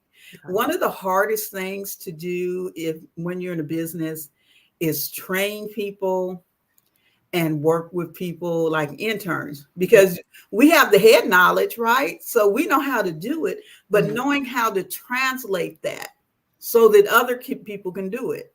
I don't want to just win and say, yeah, I know how to win. I know how to network. I know how to do that. But how can I teach you sometimes step by step?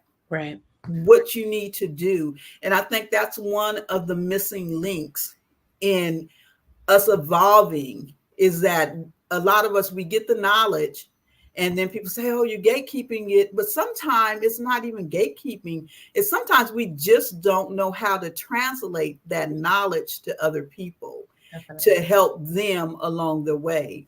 And so I can't say, well, don't you get it? Don't you understand? And one of the things I say all the time is I don't try to teach a blind man to see.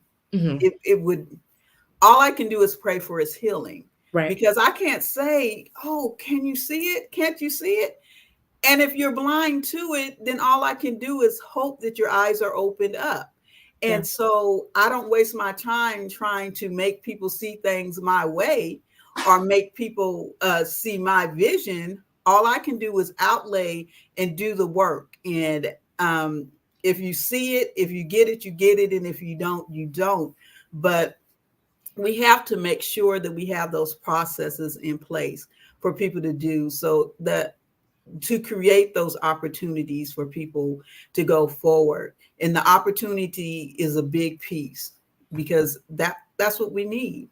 A lot of people, sometimes when you're in a position for a long time or you do things, you forget that there's other people along the path that don't have any idea, or that is not what the world looks like. Right. I lived from Southern California, and I lived in an interesting neighborhood. It was right on the side of the cusp of a very upper middle class white community. But this particular neighborhood actually was a street. It was all townhouses, and it had ran down. And when I was over there, I talked to the people. I used to work at City Hall, so I ran the building of City Hall. I had my friends that were still there. They said, move. They were like, no. They were like, just get out of here. But the first day we were there, and in California, they have, I know a lot of cities don't have it. I didn't realize until I moved to the South that everybody didn't have alleys. So in California, there are alleyways. And usually your garage is off the alleyway in the back of your property. And our alleyway, our garage had been taken over by these little 5-year-olds. And these were some rough 5-year-olds. They were really tough. They were like, who are you? You're not here. And we're going to, like, this is our playground and we're going to stay. And the reason why I bring that up, because that's the life they know. Right. They were only 5 years old. That's the life that they grew up in. And a lot of times when we get out and we get away from what we're used to doing, then we forget that there's some people, that's the only thing that they know. And so you can't expect them to go from knowing that life, thugging it out at 5, right, to being able to understand opportunity.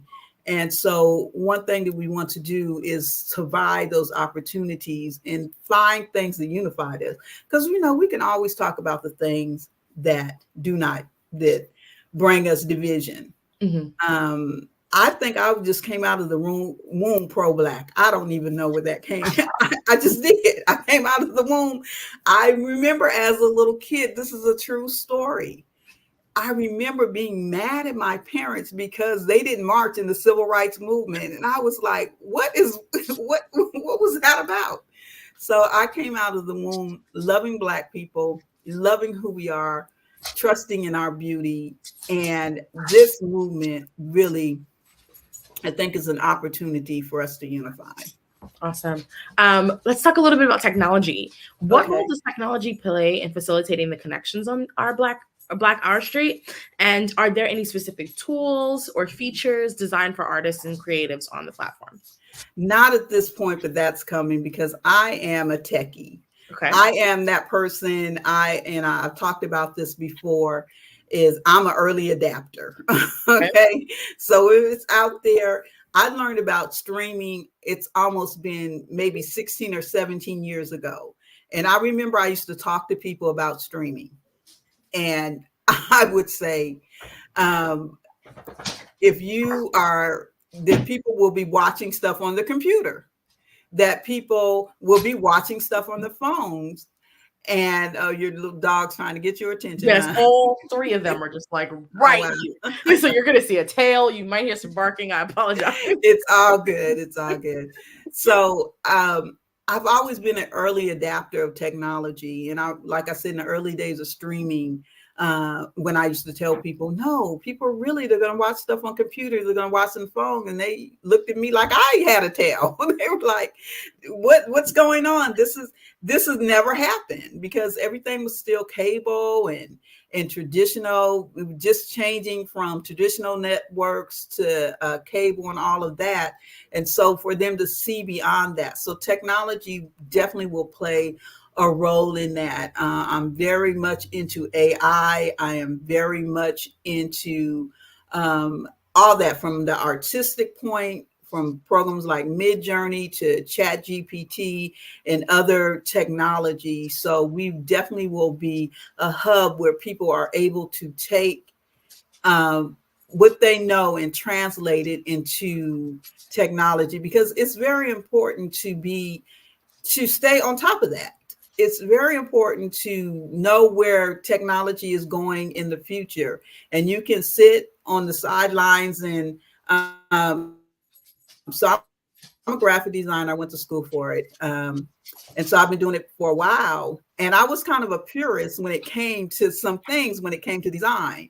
But in order to move forward, you have to embrace technology and know that technology is a tool. Right. It's an aid. So we will definitely be teaching people how to use those tools. And my particular passion is women over 40 years old. So we're for everyone, but that's my passion because it's a very vibrant group and kind of in between generations. So, you kind of know technology, but some may be stuck in not embracing it. So technology is an absolute cornerstone of what we're going to do. I can't wait to get the app out in other tools out in the virtual world, in all of that.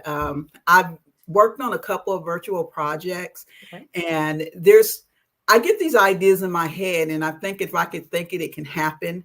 And so I'm very interested in the metaverse, in all of those things that are happening to us. One thing about technology, it ties the whole world together. We've only been out for a couple of weeks on this, but just like when I went into the entertainment world, I didn't start from the bottom because we already had an award show. So people are like, how are you at the Stellar Awards? Your platform is this. How are you interviewing Felicia Rashad and Tamala Mann? How are you doing all that? Because we didn't start at the bottom. We already had a foothold in the entertainment area. And that's how I feel about this platform. We're not just I wasn't given this vision because I didn't have any other vision. I was given this vision because I'm a visionary, and being able to use all the resources, all the technology to move us forward, and already have the networks in place that I can go and talk to somebody about the metaverse, that I can go and talk to someone about creating artistry in AI and how does that look and how does that move forward, because I'm already versed in those areas. I'm already doing it actually myself, for sure. So technology will play a major role, and it definitely will take a major role in bridging the office, the administrative part with the artistic part, bridging those together. Is Black Art Street exclusively for Black-owned businesses and artists, or is it open to a broader audience? is open to minority owned businesses.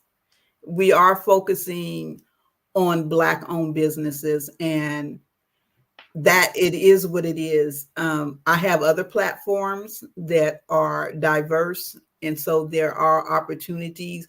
And I'm glad you asked that question, because that's a struggle. That's a question me and Dr. Kelly have gone roundabout, just to be perfectly honest about it. But I've come to understand, especially living in the United States at this moment in time, that we have to solidify who we are, because a lot of things that are happening around us, and we all know, I don't have to go into what's happening around us, I feel like personally, we're being drugged back to almost just prior to, just after slavery. And that may seem extreme, but you can see that it's happening through lack of education. And if we don't bring this stuff in-house, and if we don't preserve what we do, if we don't stand up and go behind their standard, because this is a belief that I have, that the civil rights movement in some aspect was more about assimilation. Yeah. And I think that's where we kind of went left. Yeah. Like, I want to be equal, but I don't want to be you. Okay. I love who I am. I love who we are, a strong, resilient people. So yes, this is for us. Awesome. Thank you so much for sharing that. I would love to walk through an experience on the platform where, a positive experience on the platform where two businesses were able to collaborate successfully, or connections that have been made through the platform. Can you talk about a few examples where there have been success stories of these collaborations or connections? Well, we're so brand new. We're like a baby, but I can tell you that I reached out to one of my clients in the UK. Okay. And well, actually, no, she's in Jamaica and Germany. So her story is quite unique. Okay. Literally lives in Germany, but is from Jamaica and kind of lives between Germany and Jamaica. Okay. But has an international platform and does business all over the world with her platform. Mm-hmm. And so, because she knows me and who I am, I didn't even ask her. I was like, okay, this is what we're doing. I'm getting ready to put you on the platform. Right. But she was like, Renata, oh my goodness, I am looking through all the business. This is great. This is great, great, great. And just to have that endorsement coming in from an international perspective, like, wow, I can see what you're doing already at this early stage. She said, I'm clicking on everything. I'm going through all the businesses. And so that was just a great, like I said, it in the last few weeks since I've given we just went straight up with the businesses that we have. And we're already international. Like I said, we have Jamaica/Germany. We had a gentleman sign up yesterday from Alberta, Canada. Mm-hmm. So if we only have a dozen businesses, and already we have two international. Mm-hmm. And even the person that joined up from Canada was asking about going beyond our basic membership. So we're very much engaged. One of my platforms that we're getting so much engagement already is from TikTok. Our numbers are amazing. I'm like, how do I have one follower? Because we just started the platform. Mm-hmm. And we have 3 posts that have well over 600 views. And I put out a video the other day, and we have almost 800 views. I have people that were saying we tried to click the button and we couldn't connect. And I'm saying, I know you can't connect because we don't even have 1,000 followers. So the energy behind this is through the roof. I'm excited because I know it wasn't me. Like I said, I was just minding my business, going about doing my to-do list. And God put a big old giant to-do thing on me. And it says, and I just ran with it. And Thank you That's so what much we for are. sharing all of that, Renata. I really appreciate it. We are running up on time. So Okay. we want to say thank you so much for sharing all of the insight and for sharing all of the information about the website. Just because I want to make sure that it's the correct one. Can you confirm that the website is www.blackourstreet.com? That's it. All righty. Well, thank you again so much for sharing your insight and information about the platform. And I'm hoping you get to your 100 people tomorrow. And I don't know. I need rest. all righty. Well, with that said, Genius is coming, and I'll see you on the other side. Thank you so much. Hello, I am Dr. Eric Kelly III, the visionary strategist and founder of the Black Business Olympics. I invite you to showcase your Black-owned businesses on the Black Business Network global stage. The Black Business Olympics is a global Black Business Network platform that propels Black-owned businesses into the international spotlight. By showcasing your business on the Black Business Olympics platform, you can reach a worldwide audience of potential customers, partners, and investors. You can also establish yourself as a thought leader and expert in your field, attract lucrative partnerships, and more speaking engagements. In addition, the Black Business Olympics platform provides a valuable opportunity to connect and collaborate with like-minded entrepreneurs and business professionals from around the world. This can lead to new business opportunities, ideas, and relationships. Finally, by sharing your story and expertise on the Black Business Olympics platform, you can inspire and empower others.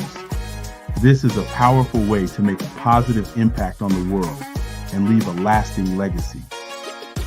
If you are a Black-owned business owner, I encourage you to seize the opportunity to showcase your business on the Black Business Olympics platform. It is a once-in-a-lifetime opportunity to make an indelible mark on the world.